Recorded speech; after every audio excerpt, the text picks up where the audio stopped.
ಮಹಿಮೆ ವಧಿತನಾದ ಯಜ್ಞದ ಕುರಿಯಾದ ಆತನಿಗೆ ಮಾತ್ರ ಉಂಟಾಗಲಿ. ಆಮೇನ್. ಹಲ್ಲೆಲೂಯಾ. ಇವತ್ತು ಏನು ನನ್ನ ಮನಸ್ಸಲ್ಲಿದೋ ಅದನ್ನ ಮಾತಾಡ್ತೀನಿ. ಕುರಿಗಳು ಅಂತ ಇವತ್ತಿನ ಪ್ರಸಂಗ. ಏನ್ ಹೇಳಿ? ಇನ್ನೊಂದ್ಸರಿ ಹೇಳಿ. ಇನ್ನೊಂದ್ಸರಿ ಹೇಳಿ. ಕುರುಬ ಅಲ್ಲ, ಬರೀ ಕುರಿಗಳು. ಇವತ್ತಿನ ಪ್ರಸಂಗ ನಾವು ಕುರಿಗಳಾಗಿದ್ದೀವಾ ಅಂತ. ಉರ್ದುಲ್ಲಿ ಏನ್ ಹೇಳಿ? ಉರ್ದುಲ್ಲಿ ಏನ್ ಹೇಳಿ? ಉರ್ದು ಭಾಷೆಯಲ್ಲಿ ಕುರಿನೇನಂತಾರೆ?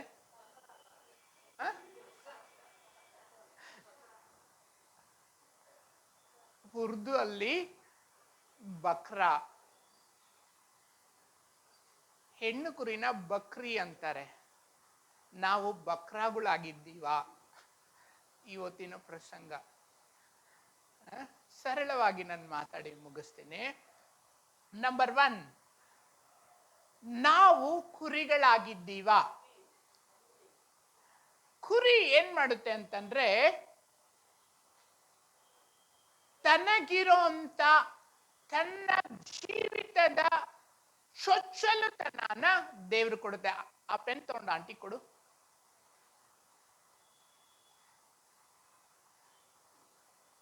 ಚೊಚ್ಚಲುತನನ ದೇವರಿಗೆ ಕೊಡುತ್ತೆ. ಫಸ್ಟ್ ಪ್ರಿಫರೆನ್ಸ್ ಬೆಳಿಗ್ಗೆ ಎದ್ದಿದ ತಕ್ಷಣ ಕೊಡೋದಲ್ಲ, ಜೀವನದಲ್ಲೇ ಅದು ಕೊಡುತ್ತೆ. ಬೆಳಿಗ್ಗೆ ಎದ್ದಿದ ತಕ್ಷಣ ನಾವು ದೇವರಿಗೆ ಕೊಡಬೇಕು. ಆದಿಕಾಂಡ 4ನೇ ಅಧ್ಯಾಯ 4ನೇ ವಚನ. ಆದಿಕಾಂಡ 4ನೇ ಅಧ್ಯಾಯ 4ನೇ ವಚನ. ಹೇಬೇಲನು ತನ್ನ ಹಿಂಡಿನಿಂದ ಚೊಚ್ಚಲು ಕುರಿಗಳನ್ನ, ಕಾಯಿನ ಏನ್ ತಂದ? 2ನೇ ವಚನ. ಕಾಯಿನ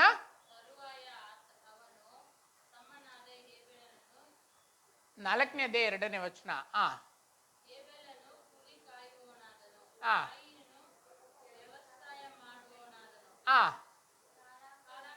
ಕಾಲಾಂತರದಲ್ಲಿ ಕಾಯಿನನು ಹೊಲದ ಪ್ರಥಮ ಬೆಳೆ ಅಲ್ಲ, ಪ್ರಥಮ ಬೆಳೆ ದೇವರಿಗೆ ಕೊಡ್ಬೇಕು ಅಂತ ಹೇಳುತ್ತೆ. ಇವನೇನ್ ಮಾಡ್ತಾನೆ ಅಂತಂದ್ರೆ, ಕೆಲವು, ಫಸ್ಟ್ದೋ ಕೊನೆದೋ ಲಾಸ್ಟ್ದೋ ಗೊತ್ತಿಲ್ಲ, ಇವನೇನ್ ಮಾಡ್ತಾನೆ ಅಂದ್ರೆ ಹೇಬೇಲ ಕುರಿನ ಕೊಡ್ತಾನೆ. ಕುರಿ ಯಾವ ಕುರಿ ಆಗಿತ್ತು ಅಂದ್ರೆ ಚೊಚ್ಚಲ ಕುರಿ. ಅದರರ್ಥ ನಮ್ಮ ಜೀವನದಲ್ಲಿ ನಾವು ಯೌವನ ಪ್ರಾಯದಲ್ಲೇ ದುಡ್ಡಿಗೆ ಮುಖ್ಯತ್ವ ಕೊಡ್ದಿರಾ, ಬೇರೆ ಕೆಲಸಗಳಿಗೆ ಮುಖ್ಯತ್ವ ಕೊಡ್ದಿರಾ, ಆಸ್ತಿ ಪಾಸ್ತಿಗಳಿಗೆ ಮುಖ್ಯತ್ವ ಕೊಡ್ದಿರಾ, ಲೋಕ ಆಶೆ ಪಾಶೆಗೆ ಮುಖ್ಯತ್ವ ಕೊಡ್ದಿರಾ, ಮೊದಲಾಗಿ ದೇವರಿಗೆ ನಾವು ಮುಖ್ಯತ್ವ ಕೊಡಬೇಕು. ಕಷ್ಟದ ದಿನಗಳು ಸಂತೋಷವಿಲ್ಲವೆಂದು ಪ್ರಸಂಗಿ 12:1. ಪ್ರಸಂಗಿ 12:1.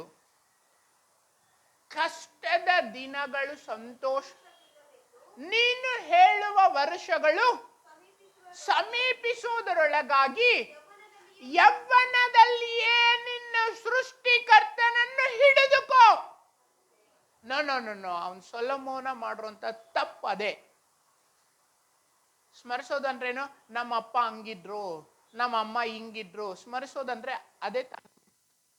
ನಾನು ನಿನ್ನೆ ಟಿಫನ್ ತಿಂದೆ, ಅದು ಸ್ಮರಿಸೋದು. ಹಿಡ್ಕೊಳ್ಳೋದಂದ್ರೆ ದಾವೀದ ಹಿಡ್ಕೊಳ್ತಾನೆ ದೇವ್ರನ್ನ, ಸೊಲೊಮೋನ ಸ್ಮರಿಸ್ತಾನೆ. ದಾವೀದ ಹಿಡ್ಕೊಂಡಿದ್ದಕ್ಕೆ ಪರಲೋಕದಲ್ಲಿ ಭೂಲೋಕದಲ್ಲಿ ಆತನ ಸಿಂಹಾಸನ ಶಾಶ್ವತವಾಗಿ ಸ್ಥಾಪಿಸಲ್ಪಡುತ್ತೆ. ಸೊಲೊಮೋನ ಸ್ಮರಿಸ್ತಾನೆ, ಅದಕ್ಕೆ ಕೊನೆಗೆ ಬಿದ್ದೋಗ್ಬಿಡ್ತಾನೆ. ನಾವು ದೇವ್ರನ್ನ ಸ್ಮರಿಸಬಾರದು, ಯೌವನದಲ್ಲೇ ಹಿಡ್ಕೋಬೇಕು. ಹಲ್ಲೆಲೂಯಾ. ಏನೇ ಜೀವಿತದಲ್ಲಿ ಮುಖ್ಯತ್ವ ದೇವ್ರಿಗೆ ಮಾತ್ರನೇ ಕೊಡಬೇಕು. ಅದೇ ಚೊಚ್ಚಲು ಸಮರ್ಪಣೆ. ಹಲ್ಲೆಲೂಯಾ. ಚೊಚ್ಚಲುತನ ಅಂದ್ರೆ ಮೊದಲ ಕುರಿನ ದೇವ್ರಿಗೆ ಕೊಡ್ಬೇಕು ಅಂತ. ಅದರ ಅರ್ಥ ಏನು? ಅದು 1 ವರ್ಷಕ್ಕೆ ಬರ್ತಾ ಇದ್ದಂಗೆ ಸಮರ್ಪಣೆ ಮಾಡ್ತಾರೆ. ಅದರ ಅರ್ಥ ಏನು? ನಾವು ಕುರಿಗಳಾಗಿ ಹೇಗೆ ಇರಬೇಕು ಅಂದ್ರೆ, ನಮ್ಮ ಜೀವಿತದ ಪ್ರಥಮ ಅಧ್ಯಾಯ ದೇವರಲ್ಲೇ ಪ್ರಾರಂಭ ಆಗಬೇಕು. ಹಲ್ಲೆಲೂಯಾ. ಒಂದು ವಿದ್ಯೆಯಿಂದ, ಒಂದು ಹಣದಿಂದ, ಒಂದು ಆಸ್ತಿಯಿಂದ, ಒಂದು ದೊಡ್ಡ ಸ್ಥಾನದಿಂದ, MLA, ಅದು ಆ ತರ ಈ ತರ ಲೋಕದಲ್ಲಿ ನಮ್ಮ ಜೀವಿತ ಆರಂಭ ಆಗೋದಲ್ಲ, ದೇವರಲ್ಲೇ ನಮ್ಮ ಜೀವನ ಆರಂಭ ಆಗಬೇಕು. ಯೌವನ ಪ್ರಾಯದಲ್ಲಿ ನಾನೇನ್ ಮಾಡ್ತಾ ಇದ್ದೆ? ನಾನು ಅದು ಮಾಡಿದೆ, ಇದು ಮಾಡಿದೆ, ಅದು ಮಾಡಿದೆ. ಇಲ್ಲ, ನಾನು ಯೌವನ ಪ್ರಾಯದಲ್ಲಿ ದೇವರ ಸನ್ನಿಧಿಯಲ್ಲಿ, ದೇವರ ಆಲಯದಲ್ಲೇ ಬೆಳೆದೆ ಅಂತ ಜ್ಞಾಪಕ ಬರ್ಬೇಕು ನಿಮ್ಗೆ. ಹಲ್ಲೆಲೂಯಾ. ಯಾವಾಗ್ಲೂ ದೇವರ ಕೆಲಸ ಮಾಡ್ತಾ ಇದ್ದೆ, ದೇವರ ಸೇವೆ ಮಾಡ್ತಾ ಇದ್ದೆ, ಪಾಸ್ಟರ್ಗೆ ಹೆಲ್ಪ್ ಮಾಡ್ತಾ ಇದ್ದೆ, ಚರ್ಚ್ಗೆ ಅದು ಮಾಡ್ತಾ ಇದ್ದೆ, ಇದು ಮಾಡ್ತಾ ಇದ್ದೆ, ಉಪವಾಸ ಮಾಡ್ತಾ ಇದ್ದೆ. ನನ್ನ ಯೌವನ ಪ್ರಾಯ ದೇವರಲ್ಲೇ ಕಳೆದೆ ಅಂತ ಹೇಳ್ಬೇಕು. ಅವಾಗ ಜೀವನ ಚಂದಾಗಿರುತ್ತೆ. ಹಲ್ಲೆಲೂಯಾ. ಎರಡನೇದಾಗಿ, ಕುರಿ ಏನ್ ಮಾಡುತ್ತೆ ಅಂತಂದ್ರೆ, ತನ್ನ ಯೌವನ ಅಂದ್ರೆ ತನ್ನ ಚೊಚ್ಚಲುತನನ ದೇವ್ರಿಗೆ ಕೊಟ್ಟು ಬಿಡುತ್ತೆ. ಎರಡನೇದಾಗಿ, ಕುರಿ ಶ್ರೇಷ್ಠವಾದದ್ದನ್ನ ಲೋಕಕ್ಕೆ ಕೊಡುತ್ತೆ, ಸಮಾಜಕ್ಕೆ ಕೊಡುತ್ತೆ. ಧರ್ಮೋಪದೇಶ ಕಾಂಡ 32ನೇ ಅಧ್ಯಾಯ 14ನೇ ವಚನ. ಧರ್ಮೋಪದೇಶ ಕಾಂಡ 32:14. ಆಹಾರಕ್ಕಾಗಿ ಆಕಳಿನ ಮೊಸರು. ಧರ್ಮೋಪದೇಶ ಕಾಂಡ 32:14. 6 ಆಡು ಕುರಿಗಳ ಹಾಲು. ಕುರಿಗಳ ಹಾಲು, ಆಡು ಕುರಿಗಳ ಹಾಲು. ಕೇಳಿದ್ದೀರಾ? கேட்டிருக்கீங்களா? என்ன கேட்டிருக்கீங்க சொல்லுங்க. ஆட்டு பால் எவ்வளோ 1 லிட்டரு? மாட்டு பால் எவ்வளோ?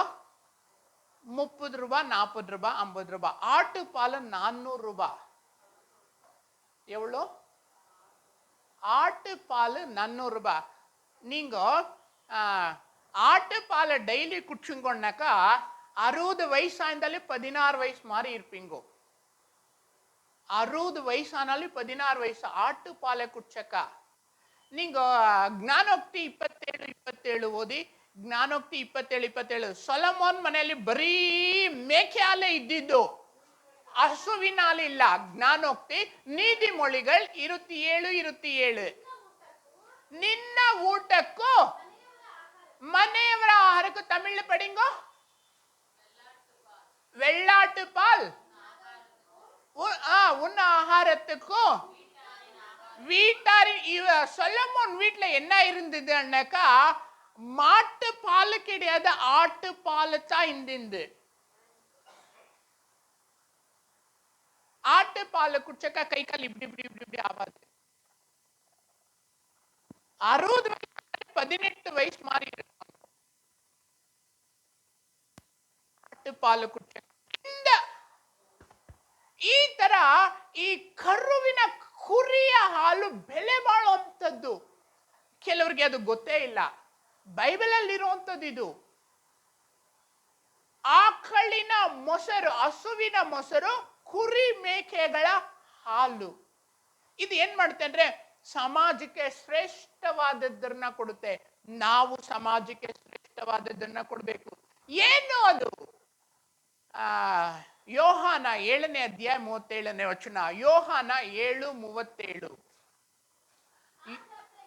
ಆ ಜಾತ್ರೆಯ ಕಡೇ ದಿನದಲ್ಲಿ ಯೇಸು ನಿಂತುಕೊಂಡು, ಯಾವನಿಗಾದರೂ ನೀರಾಡಿಕೆ ಆದರೆ ನನ್ನ ಬಳಿಗೆ ಬಂದು ಕುಡಿಯಲಿ.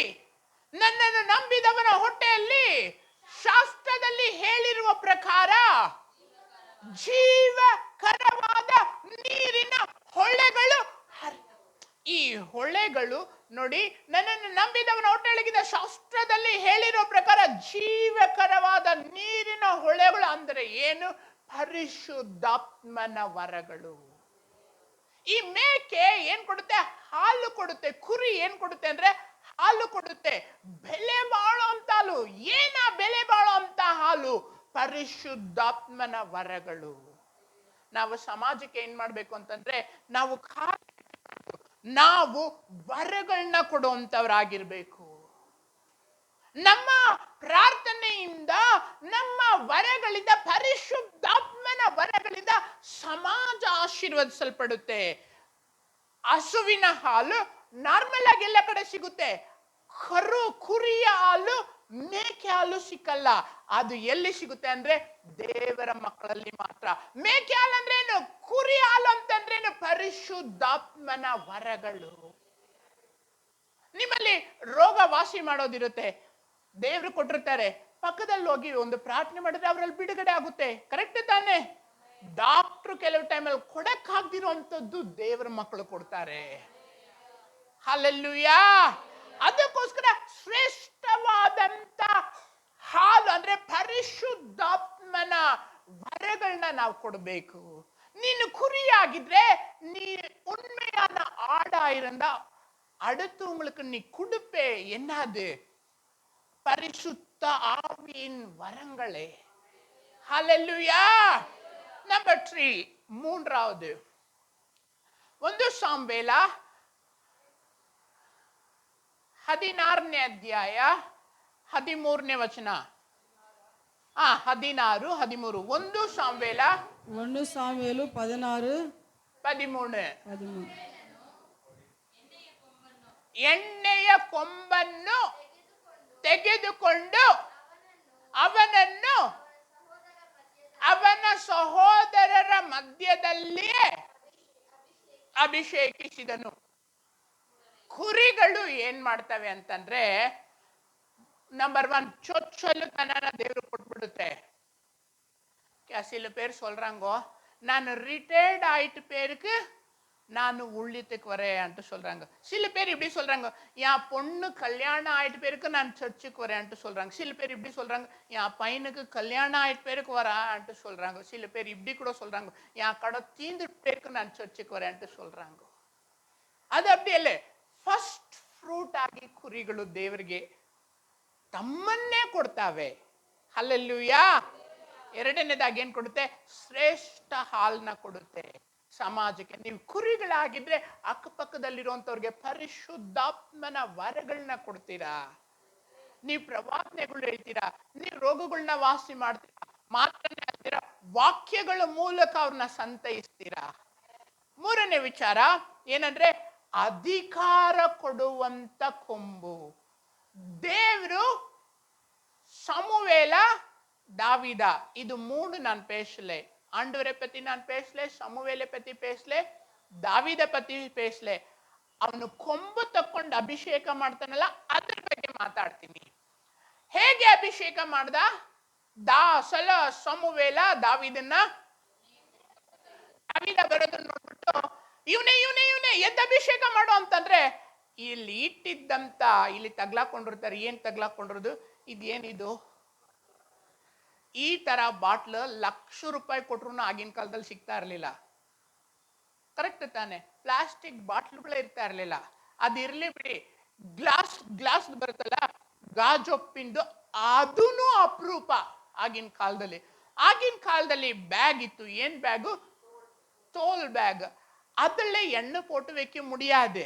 எண்ணெய் போடுறதுக்கு ஒண்ணு மாட்டு கொம்பு இல்ல ஆட்டு கொம்பு. புரியுதுங்களா? மாட்டு கொம்புல 1 லிட்டர் 2 லிட்டர் போட்டு வைக்கலாம். ஆட்டு கொம்புல சின்னதா போட்டு வைக்கலாம். மாட்டு கொம்பே சமையல் யூனிட்டுக்கு வச்சு நான் எட்டுன்னு வர மாட்டான். எட்டுன்னு வர்றதில்ல. அபிஷேகம் பண்றதுக்கு ஆட்டு கொம்பு தான் தேவை. ಕರೆಕ್ಟ್ ತಾನೆ? ಅದು ಸ್ಟೈಲ್ ಆಗಿ ಹಿಂಗ ಬೊಕ್ಕ ತಿರ್ಕೊಂಡಿರುತ್ತೆ. ಅದ್ರ ತುಂಬಾ ಎಣ್ಣೆ ಇರುತ್ತೆ. ಅದನ್ನ ಹಿಂಗೆ ದಾರ ಹಾಕೊಂಡಿರ್ತಾನೆ. ದೇವ್ರ ಹೇಳ್ತಾರೆ, ಹೋಗಿ ನೀನು ಎಣ್ಣೆನ ಕೊಂಬನ ತಕೊಂಡೋಗಿ ಈ ಶಾಯಿನ್ ಮಗನ ಅಭಿಷೇಕ ಮಾಡು ಅಂತ ಹೇಳ್ತಾರೆ. ಆ ಕೊಂಬು ಯಾವ್ದು? ಟಗರುದು. ಯಾವ್ದು? ಕುರಿ. ಅದನ್ನ ತಕೊಂಡ್ ಬರ್ತಾನೆ. ಒಂದು ಸುಮಾರು ಹೊತ್ತು ಕಳೆಯುತ್ತೆ. ಆಮೇಲೆ ದಾವಿದ ನೋಡಿ ಅಭಿಷೇಕ ಮಾಡು ಅಂತಂದಾಗ ಆ ಕೊಂಬನ ತಕೊಂಡು ಇವನೇನ್ ಮಾಡ್ತಾನೆ? ಅಭಿಷೇಕ ಮಾಡ್ತಾನೆ. ಕುರಿಯ ಕೊಂಬು ಏನ್ ಮಾಡುತ್ತೆ? ಇನ್ನೊಬ್ರಿಗೆ ಅಧಿಕಾರನ ಕೊಡುತ್ತೆ. ಹಲ್ಲೆಲೂಯಾ. ನೀ ಪಣ್ಣೆ, ನೀ ಮೇಲ್ ಬೇಕು, ನೀ ಚೇರ್ ಮೇಲ್ ಬೇಕು ಅನ್ಕೋ. ನೀನು ದೊಡ್ಡವನು, ನಾನು ಚಿಕ್ಕವನು.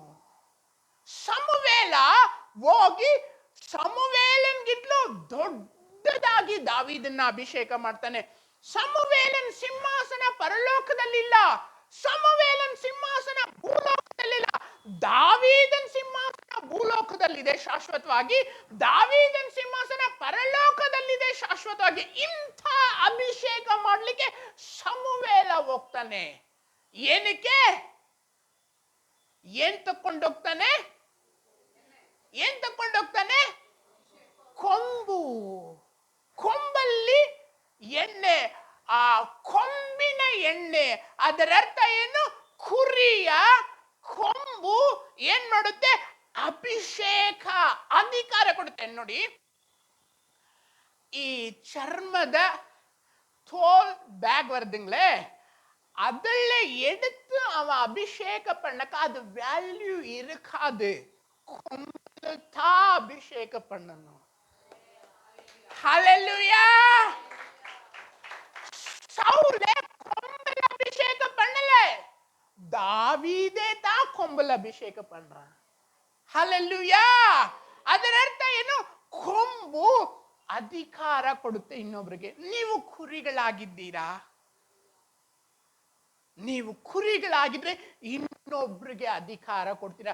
ನೀನ್ ದೊಡ್ಡವನು, ನಾನು ಚಿಕ್ಕವನು. ಅದಕ್ಕೆ ಹೇಳೋದು ನೀವು ಬಕ್ರಾಗುಳ ಅಂತ. ನೀವು ಕುರಿಗಳ, ಕುರಿ ಆಗೋಗ್ಬಿಟ್ಟೆ, ಬಕ್ರಾಗೋಗ್ಬಿಟ್ಟೆ ಅವನ್ ಮುಂದೆ. ನೀನು ಅವನ್ಗೆ ಬಿಟ್ಕೊಟ್ಬಿಟ್ಟೆ, ಸೀಟ್ ಬಿಟ್ಕೊಟ್ಬಿಟ್ಟೆ, ನೀನ್ ನಿಂತ್ಕೊಂಡ್ಬಿಟ್ಟೆ. ಡಿಯರ್ ಫ್ರೆಂಡ್, ನಾವು ಕುರಿಗಳ. ಕುರಿಗಳೇನ್ ಮಾಡುತ್ತೆ? ಇನ್ನೊಬ್ರನ್ನ ಉನ್ನತ ಸ್ಥಾನಕ್ಕೆ ತಕೊಂಡ್ ಬರುತ್ತೆ, ಅಭಿಷೇಕ ಮಾಡುತ್ತೆ ಕೊಂಬಿನಿಂದ. ಹಲ್ಲೆಲೂಯಾ. ಆಮೇಲೆ ನಾಲ್ಕನೇದಾಗಿ, ಕುರಿಗಳ ಕೆಲವು ಕ್ಯಾರೆಕ್ಟರ್ಸ್ ನಮ್ಮಲ್ಲಿ ಇರಬಾರ್ದು. ನಾಲ್ಕನೇದಾಗಿ ಏನು ಅಂತಂದ್ರೆ, 1 ಸಾಮುವೇಲ 17ನೇ ಅಧ್ಯಾಯ 34ನೇ ವಚನ. 1 ಸಾಮುವೇಲ 17ನೇ ಅಧ್ಯಾಯ 34ನೇ ವಚನ. ದಾವೀದನು ಅವನಿಗೆ, ನಿನ್ನ ಸೇವಕನಾದ ನಾನು ನನ್ನ ತಂದೆ ಕುರಿಗಳನ್ನು. ಯಾರನ್ನ ಕಾಯ್ತಾ ಇರ್ತಾನೆ? ತಂದೆ ಕುರಿಗಳನ್ನ ಕಾಯುವಾಗ ಸಿಂಹವಾಗಲಿ ಕರಡಿಯಾಗಲಿ ಬಂದು ಹಿಂಡಿನಿಂದ ಕುರಿ ಮರಿಯನ್ನು ಹಿಡಿದುಕೊಂಡು ಹೋಗಲು. 1 ನಿಮಿಷ. ದಾವೀದ ಯಾರು? ಸರಿ, ಕುರಿ ಮೇಯಿಸೋನು. ದಾವೀದ ಗೊಲ್ಯಾತನ್ನ ಸಾಯಿಸಿದ್ನ ಇಲ್ವಾ? ಸಾಯಿಸಿದ ತಾನೆ. ಈ ಗೊಲ್ಯಾತನ್ನ ನೋಡ್ಬಿಟ್ಟು ಇಸ್ರಾಯೇಲ್ರೆಲ್ಲರೂ ಓಡೋಗ್ಬಿಡ್ತಾರೆ. ಗೊಲ್ಯಾತ ಡೈಲಿ 40 ದಿನ ಹಿಂಗೆ ಬಂದು ಹಿಂಗೆ ಮಾತಾಡುವಾಗ ಅವನು ಬರ್ತಾ ಇದ್ದಂಗೆ ಸೈನಿಕರೆಲ್ಲ ಹೊರಟೋಗ್ಬಿಡ್ತಾನೆ. ದಾವೀದ ಮಾತ್ರನೇ ಎದುರುಗಡೆ ನಿಂತಿದ್ದ. ದಾವೀದ ಗೊಲ್ಯಾತನ್ನ ಕೊಂದನ ಇಲ್ವಾ? ಕರೆಕ್ಟ್ ತಾನೆ? ಗೊಲ್ಯಾತನ್ನ ಕೊಂದಿರೋಂತ ದಾವೀದ ಇಲ್ಲಿ ಕುರಿ ಕಾಯ್ತಾ ಇರ್ತಾನೆ. ದಾವೀದ ಇಲ್ಲಿದ್ದಾಗ್ಲೇನೆ ಸಿಂಹ ತಕೊಂಡು ಹೋಗ್ಬಿಡುತ್ತೆ ಕುರಿಗಳನ್ನ. Yes or no? ಯಾರು ಕಾಯ್ತಾ ಇದ್ದ? ದಾವೀದ ಕಾಯ್ತಾ ಇದ್ದ. ಈ ದಾವೀದ ಯಾರು? ಗೊಲ್ಯಾತನ್ನ ಸಾಯಿಸುವಂತವನು. 1,00,000 ಜನ, 10 ಲಕ್ಷ ಜನಕ್ಕಿಲ್ದಿರೋಷ್ಟು ಧೈರ್ಯ, 10 ಲಕ್ಷ ಜನಕ್ಕಿರೋ ಇಲ್ದಿರೋಷ್ಟು ಬಲ, 10 ಲಕ್ಷ ಜನಕ್ಕಿಲ್ದಿರೋಷ್ಟು ನಂಬಿಕೆ, 10 ಲಕ್ಷ ಜನಕ್ಕಿಲ್ದಿರುವಷ್ಟು ಪರಾಕ್ರಮ ಇವನಲ್ಲಿರುತ್ತೆ. ಇವನು ಇಲ್ಲಿದ್ದಾಗ ಸಿಂಹ ತಕ್ಕೊಂಡೋಯ್ತು. ಯಾರನ್ನ? ಸರಿಯಾ ತಪ್ಪ? ಅದೇ ತರ ದೇವ್ರು ಯಾವಾಗ್ಲೂ ನಿಮ್ ಜೊತೆಲಿ ಇರ್ತಾರೆ. ಹೋಗಿ ಆರಾಮಾಗಿ ಸಿಂಹದ ಬಾಯಲ್ಲಿಗೆ ಬಿದ್ದು ಬಿಡ್ತೀರಾ? புரியுதுங்களா சிஸ்டர்? ஆண்டவர் உங்க பக்கத்தில் எப்பவுமே இப்படி இருக்கிறாரு. ஆண்டவர் போயிட்டு அந்த சிங்கத்தின் வாயில விழுகுறீங்க. அப்படி என்ன பாவத்திலே? புரியுதுங்களா? 1 ಪೇತ್ರ 5ನೇ ಅಧ್ಯಾಯ 8ನೇ ವಚನ. 1 ಪೇತ್ರ 5ನೇ ಅಧ್ಯಾಯ 8ನೇ ವಚನ. 1 ಪೇತ್ರ 5ನೇ ಅಧ್ಯಾಯ 8ನೇ ವಚನ. ಸ್ವಸ್ಥ ಚಿತ್ತರಾಗಿರ್ರಿ. 1 ಪೇತ್ರ 5ನೇ ಅಧ್ಯಾಯ 8ನೇ ವಚನ. ಕರೆಕ್ಟ್ ಹೋಗ್ತಾ ಇದ್ದೀರಾ? ನಿಮ್ಮ ವಿರೋಧಿಯಾಗಿರುವ ಸೈತಾನನು ಗರ್ಜಿಸುವ ಸಿಂಹದೋಪಾದಿಯಲ್ಲಿ ಯಾರನ್ನು ನುಂಗಲಿ, ಯಾರನ್ನು ನುಂಗಲಿ, ಯಾರನ್ನು ನುಂಗಲಿ, ಯಾರನ್ನು ನುಂಗಲಿ ಹುಡುಕುತ್ತಾ. ಇವತ್ತು ಚರ್ಚ್ಗೆ ಇಷ್ಟು ಜನ ಬಂದವ್ರೆ, ಆಚೆ ಬರ್ತಾ ಇದ್ದಂಗೆ ಇವನ್ ಹಿಡ್ಕೊಂಡ್ ಬಿಡ್ಬೇಕು. ಆಚೆ ಬರ್ತಾ ಇದ್ದಂಗೆ ಇವನು ಕಣ್ಣನ್ನ ಮರಳು ಮಾಡಬಿಡ್ಬೇಕು. ಆಚೆ ಬರ್ತಾ ಇದ್ದಂಗೆ ಇವನ್ ಯಾಮಾರಿಸ್ಬಿಡ್ಬೇಕು. ಆಚೆ ಬರ್ತಾ ಇದ್ದಂಗೆ ಏನ್ ಮಾಡ್ತಾನೆ ಅಂದ್ರೆ, ಯಾರನ್ನ ನುಂಗ್ಲಿ, ಯಾರನ್ನ ನುಂಗ್ಲಿ, ಯಾರನ್ನ ನುಂಗ್ಲಿ, ಯಾರನ್ನ ನುಂಗ್ಲಿ ಅಂತ ಸಿಂಹ ಬರ್ತಾ ಇದ್ರು ಓಡೋಗ್ತೀರ. ಪಾಪ ಅನ್ನೋದು ಹತ್ರ ಬರ್ತಾ ಇದ್ರು ತಪ್ಪಿಸ್ಕೊಂಡು ಓಡೋಗ್ತೀರ. ತಲೆ ಬಗ್ಗಿಸ್ಕೊಂಡು ಕುರಿ ಮುಂದೆ ಹೋಗುತ್ತೆ. ಆಮೇಲೆ ಬಂದ್ ಹಿಡ್ಕೊಂಡಾಗ ಗಾಬರಿ ಬೀಳುತ್ತೆ. ದಾವೀದ ಪಕ್ಕದಲ್ಲಿದ್ದಾನೆ ಅಂದ್ರೆ ಯೇಸು ಸ್ವಾಮಿ ಇದ್ದಾರೆ, ಆದ್ರೂ ಹೋಗಿ ಸಿಂಹದ ಬಾಯಲ್ಲಿ ಸಿಕ್ಕಾಕೊಳ್ತಾ ಇದ್ದಾರೆ.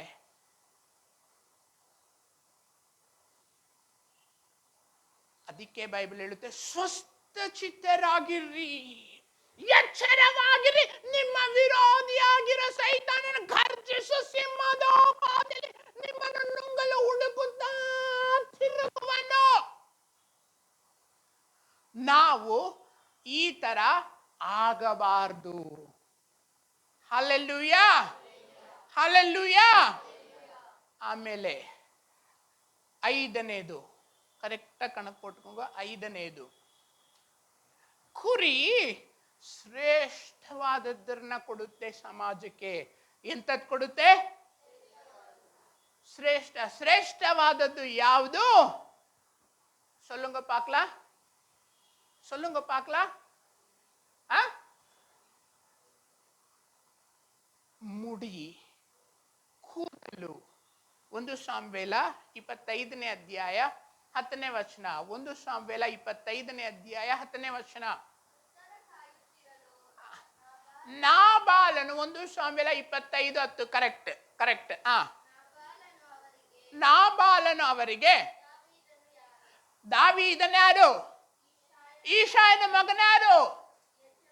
ಯಜಮಾನ್ರನ್ನು ಕಳ್ಕೊಂಡವ್ರು, ಬಿಟ್ಟು ಓಡೋಗಿರೋಂಥವ್ರು ಈಗಿನ ಕಾಲದಲ್ಲಿ ಎಷ್ಟೋ ಜನ ಇಲ್ಲ, ಇದ್ದಾರೆ. ಆಮೇಲೆ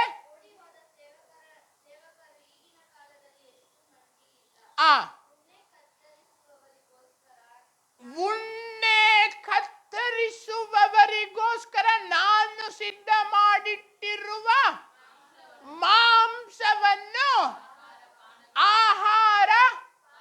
ನಂಬರ್ 1 ಮಾಂಸ, ನಂಬರ್ 2 ಆಹಾರ, ನಂಬರ್ 3 ಪಾನ, ದ್ರಾಕ್ಷಾರಸ. ಇವ್ 3ನ ತಕೊಂಡು ಎಲ್ಲಿಂದಲೋ ಬಂದವನು ಕೊಟ್ಬಿಡ್ಲಾ? ಅಲ್ಲ. ನಾನು ಕುರಿಗಳು ಏನ್ ಮಾಡ್ತವೆ ಅಂತಂದ್ರೆ, ಅದರ ಕೂದಲು, ತಮಿಳ್ ಪಡಿಂಗ ಅವ್ರ ಮುರೆ,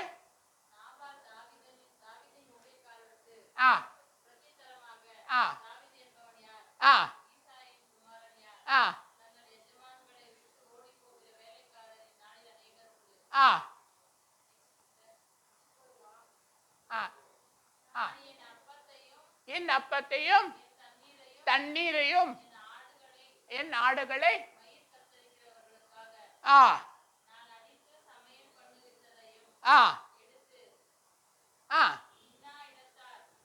ಯಾರಿಗೋ ಕೊಟ್ಬಿಡ್ಲಾ? 1 ನಿಮಿಷ. ಈ ಕನ್ನಡದಲ್ಲಿ ಉಣ್ಣೆ ಅಂತ ಹೇಳುತ್ತೆ. ಈ ಕೂದಲು, ಕುರಿ ಕೂದಲು ಕಟ್ ಮಾಡೋವಾಗ ಏನ್ ಮಾಡ್ತಾನೆ ಗೊತ್ತಾ ಇವನು? 36ನೇ ವಚನ, 25-36.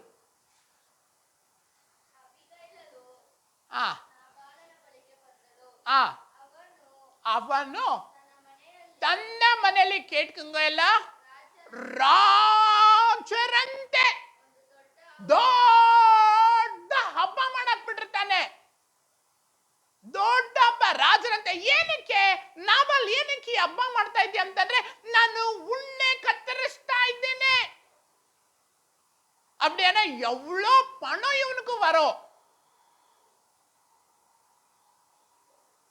ಗಮನ ಕೊಡಿ. ಈ ಕಡೆ ದಾವಿದನ್ಗೆ ಒಂದು ಮೆಸೇಜ್ ಬರುತ್ತೆ. ಅಲ್ಲಿ ನಾಬಾಲ್ ಬಿರಿಯಾನಿ ಮಾಡ್ತಾವನೆ. ಹಂಗಿದೆ, ಬನ್ರಿ ಸ್ವಲ್ಪ ಹೋಗ್ಬಿಟ್ಟು ಅವನ ಹತ್ರ ಸ್ವಲ್ಪ ಬಿರಿಯಾನಿ ಇಸ್ಕೊಂಡ್ ಬನ್ರಿ ತಿನ್ನಕ್ಕೆ ಅಂತ ಕಳಿಸ್ತಾನೆ. ಕಳ್ಸೋವಾಗ ಏನಕ್ಕೆ ಬಿರಿಯಾನಿ ಮಾಡ್ತಾ ಇರೋದು? ಅವನು ಕುರಿಯ ಕೂದಲು ಕಟ್ ಮಾಡ್ತಾ ಇದ್ದಾನೆ.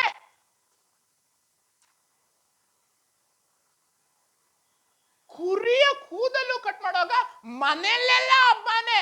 ಅದು ಎಂತ ಒಂದು ಯಾರೋ ಬಡವರು ಹಬ್ಬ ಮಾಡ್ದಂಗಿಲ್ಲ, ಯಾರೋ ಮಧ್ಯಮ ವರ್ಗದವರು ಊಟ ಮಾಡ್ದಂಗಿಲ್ಲ, ಯಾರೋ ಶ್ರೀಮಂತರು ಊಟ ಮಾಡ್ದಂಗಿಲ್ಲ, ಯಾರೋ ಗೌರ್ಮೆಂಟ್ ಆಫೀಸರ್ಸ್ ಊಟ ಮಾಡ್ದಂಗಿಲ್ಲ. ರಾಜರ ತರ ಊಟ ಮಾಡ್ತಾನೆ, ರಾಜರ ತರ. ಏನಕ್ಕೆ? ಕುರಿಗಳ ಕೂದಲು ಕತ್ತರಿಸಕ್ಕೆ ರಾಜರ ತರ ಊಟ. ಯಾಕೆ? ಅಷ್ಟು ದುಡ್ಡು ಬರುತ್ತೆ. ಕುರಿಯ ಕೂದಲು ಅಷ್ಟು ದುಡ್ಡು ತರುತ್ತೆ, ಅಷ್ಟು ಬೆಲೆ. ನೋಡಿ, ಒಂದು ಮಾತು ನೋಡಿ, ರಾಜರು ಇನ್ನೊಂದು ರಾಜರಿಗೆ ಏನ್ ಕೊಡ್ತಾ ಇದ್ರು? ಕಪ್ಪ. ನಾನು ಹೇಳಿದ ಅರ್ಥ ಆಯ್ತಾ? ಒಬ್ಬ ರಾಜನ ಇಟ್ಕೊಂಡ್ ಬಿಡ್ತಾನೆ ಈ ರಾಜ. ಅವಾಗ ಒಬ್ರಿಗೊಬ್ರು ಏನ್ ಕೊಡ್ತಾ ಇದ್ರು? ಬಂಗಾರ, ಬೆಳ್ಳಿ. கரெக்ட் தானேங்க? பைபிள் இருக்குது. அந்த ராஜா வந்து புடிச்சிட்டான்னாக்கா இந்த ராஜா அந்த ராஜாக்கு என்ன கொடுக்கணும்? கோல்டு கொடுக்கணும். 1 தலாந்து, 2 தலாந்து, 10 தலாந்து, 100 தலாந்து, 200 தலாந்து. சரி தானே நான் ಹೇಳೋದು? நான் சொல்றது புரிஞ்சுது உங்களுக்கு? ஒரு ராஜாக்கு இன்னொரு ராஜா என்ன கொடுக்கணும்? சலமானுக்கு வருஷம் வருஷம் என்ன வந்து நின்ச்சு? ஒரு ராஜாக்கு இன்னொரு ராஜாக்கு என்ன கொடுத்து நின்றாங்கோ?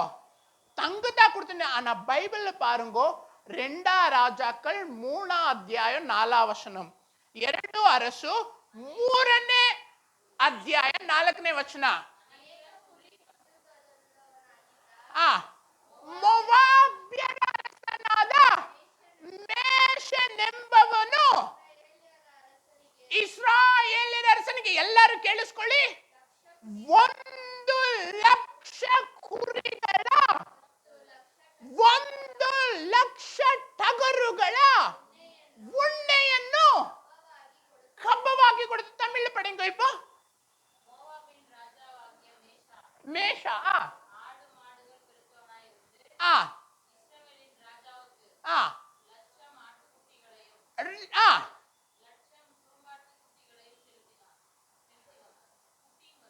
ಕುಟಿ ತಪ್ಪ ಇರದಿಂಗೆ. ಇಲ್ಲಿ ಏನಂತ ಹೇಳುತ್ತೆ ಅಂತಂದ್ರೆ ಲಕ್ಷ. ಇನ್ನೊಂದ್ಸರಿ ಕನ್ನಡದಲ್ಲಿ ಓದಪ್ಪ.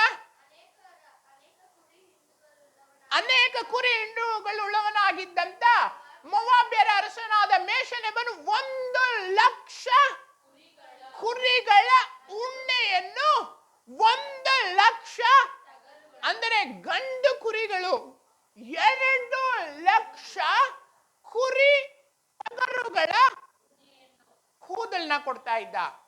ಇಪ್ಪ ಆಡು ಕೊಡ್ತಿದ್ರ ಅಂತ ನೆನ್ಸ್ಕಿಂಗೋ. ಆಡು ಕೊಟ್ರೆ ಏನಾಗೋಗ್ಬಿಡುತ್ತೆ? ತಿಂದು ನಾಳೆಗೆ ಖಾಲಿ ಆಗೋಗ್ಬಿಡುತ್ತೆ. ಈ ಕೂದಲು ಕೊಟ್ರೆ 100 ವರ್ಷ ಇರುತ್ತೆ. இந்த ஆட்டை முடிவை என்ன பண்றாங்கோ தெரியுமா உங்களுக்கு? என்ன பண்றாங்கோ ஐயா? அப்புறமா இங்க பாருங்க, உலகம் இப்படி இருக்குதுங்களே. ஆடு இல்லைன்னாக்கா, ಕುರಿ ಇಲ್ಲ ಅಂದ್ರೆ ಮೇಲ್ಗಡೆ ಜೀವನ ಮಾಡಕ್ಕಾಗಲ್ಲ. ಇಲ್ಲಿ ಕೆಳಗಡೆ ಮಾತ್ರನೇ ಸೂರ್ಯನ ಪ್ರಕಾಶ, ಕೆಳಗಡೆ ಮಾತ್ರನೇ ಸೂರ್ಯನ ಪ್ರಖರವಾದ ಶಾಖ ಬರುವಂಥದ್ದು. ಮೇಲ್ಗಡೆ ಬರಲ್ಲ. ಮೇಲ್ಗಡೆ ಏನೈತೆ? ಬರೀ ಮಂಜು. ಸುಮ್ನೆ ಕಾಶ್ಮೀರ್ ಮೇಲ್ಗಡೆ ಹೋಗಿ, ಇಂಗ್ಲೆಂಡ್ ಮೇಲ್ಗಡೆ ಹೋಗ್ಲಿ, ಸುಮ್ನೆ ಸ್ವಲ್ಪ ಮೇಲೆ ಭೂಮಿ ಮೇಲೆ ಹಿಂಗ್ ಹೋಗ್ಬಿಟ್ರೆ ಬರೀ ಮಂಜು. ಕೆಲವ್ರು ಫ್ಯಾನ್ ನೋಡಿರಲ್ಲ.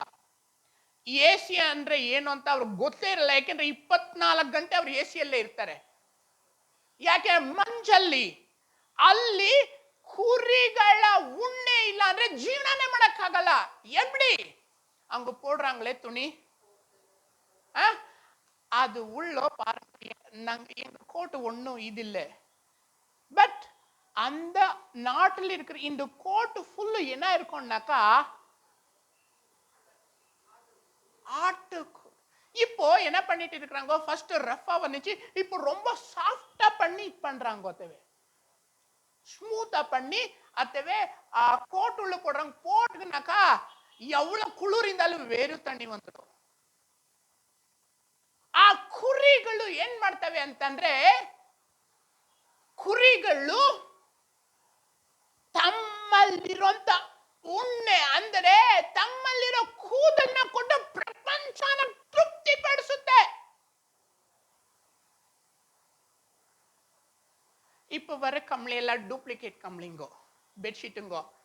அந்த ஆட்டு ಮೇಕೆ ಕುರಿ ಕುರಿ ಕೂದಲಿಂದ ಬರುವಂತ ಬೆಡ್ಶೀಟ್ ಅಲ್ಲಿ ಕರೆಂಟ್ ಶಾಕ್ ಹೊಡೆಯಲ್ಲ. ಬೆಡ್ಶೀಟ್ ಹಿಂಗ ಗುಬ್ರ ಹಾಕೊಂಡು ಮಲಿಕೊಂಡ್ರೆ ಮಳೆ ಜೋರಾಗಿ ಬಿದ್ರು ಬೇರೆ ಕಡೆ ಹೋಗ್ಬಿಡುತ್ತೆ ನೀರು. ಆಮೇಲೆ ಜ್ವರ ಬಂದಾಗ ಅದು ತಂಪಾಗಿರುತ್ತಂತೆ ಅದನ್ನ ಹಾಕೊಂಡ್ರೆ. ಮಾತ್ರನೇ ಅಲ್ತೀರಾ, ಅದು ಬೇಸಿಗೆ ಕಾಲದಲ್ಲಿ ತಂಪು, ಚಳಿ ಕಾಲದಲ್ಲಿ ಬಿಸಿ ಕೊಡುತ್ತಂತೆ. ಬೇಸಿಗೆ ಕಾಲದಲ್ಲಿ ತಂಪಾಗಿ ಚಳಿ ಕಾಲದಲ್ಲಿ ಬಿಸಿಯಾಗಿರುತ್ತಂತೆ. ಜ್ವರ ಬಂದಿದ್ರೆ 2 ಬೆಡ್ಶೀಟ್ ಹಾಕಿ ಮಲಗಿಸ್ತಾರೆ, ಗೊತ್ತಲ್ಲ, ನೆನ್ಪಿರುಗ್ದ? ಇಪ್ಪು ವರ ಬೆಡ್ಶೀಟ್ போட்டாக்கா ஜொரத்தா ரொம்பாவும். அந்த ஆட்டு ಮುಡಿಲಿಂದ பண்றது ಕುರಿ ಇದರಿಂದ ಮಾಡುವಂಥದ್ದು, ಅದು ಬೆಚ್ಚಗಿರುತ್ತೆ, ಜ್ವರನ ತೆಗೆದಾಕುತ್ತೆ. இஸ்ராயல்ன போட்டோದಲ್ಲಿ ನೋಡಿದ್ದೀರಾ ನೀವು? பார்த்திருக்கீங்களா? அவங்க என்ன பண்றாங்கன்னா, நீட் இருக்கிற துணி ஒண்ணு போடுறாங்க, அதர் மேல கோட் மாதிரி இருக்கிறது ஒண்ணு போடுறாங்க. கரெக்ட்? பார்த்திருக்கீங்களா? ನೋಡಿದ್ದೀರಲ್ವಾ? ಅದು ಮೇಕೆ ಕುರಿ ಕೂದಲಿಂದ ಮಾಡುವಂಥದ್ದು. ಏನು ಇಷ್ಟು ಮಾತ್ರ ಇರುತ್ತೆ, ಫುಲ್ ಉದ್ದಕ್ಕೆ ಹಾಕೊಂಡಿರ್ತಾರೆ, ಕೊಡ್ತಾರೆ. பார்த்திருக்கீங்களா? அது என்னத்துல பண்றதுன்னாக்கா ஆட்டு, என்னது தமிழ்ல என்ன சொல்றது, குறினா ஆட்டு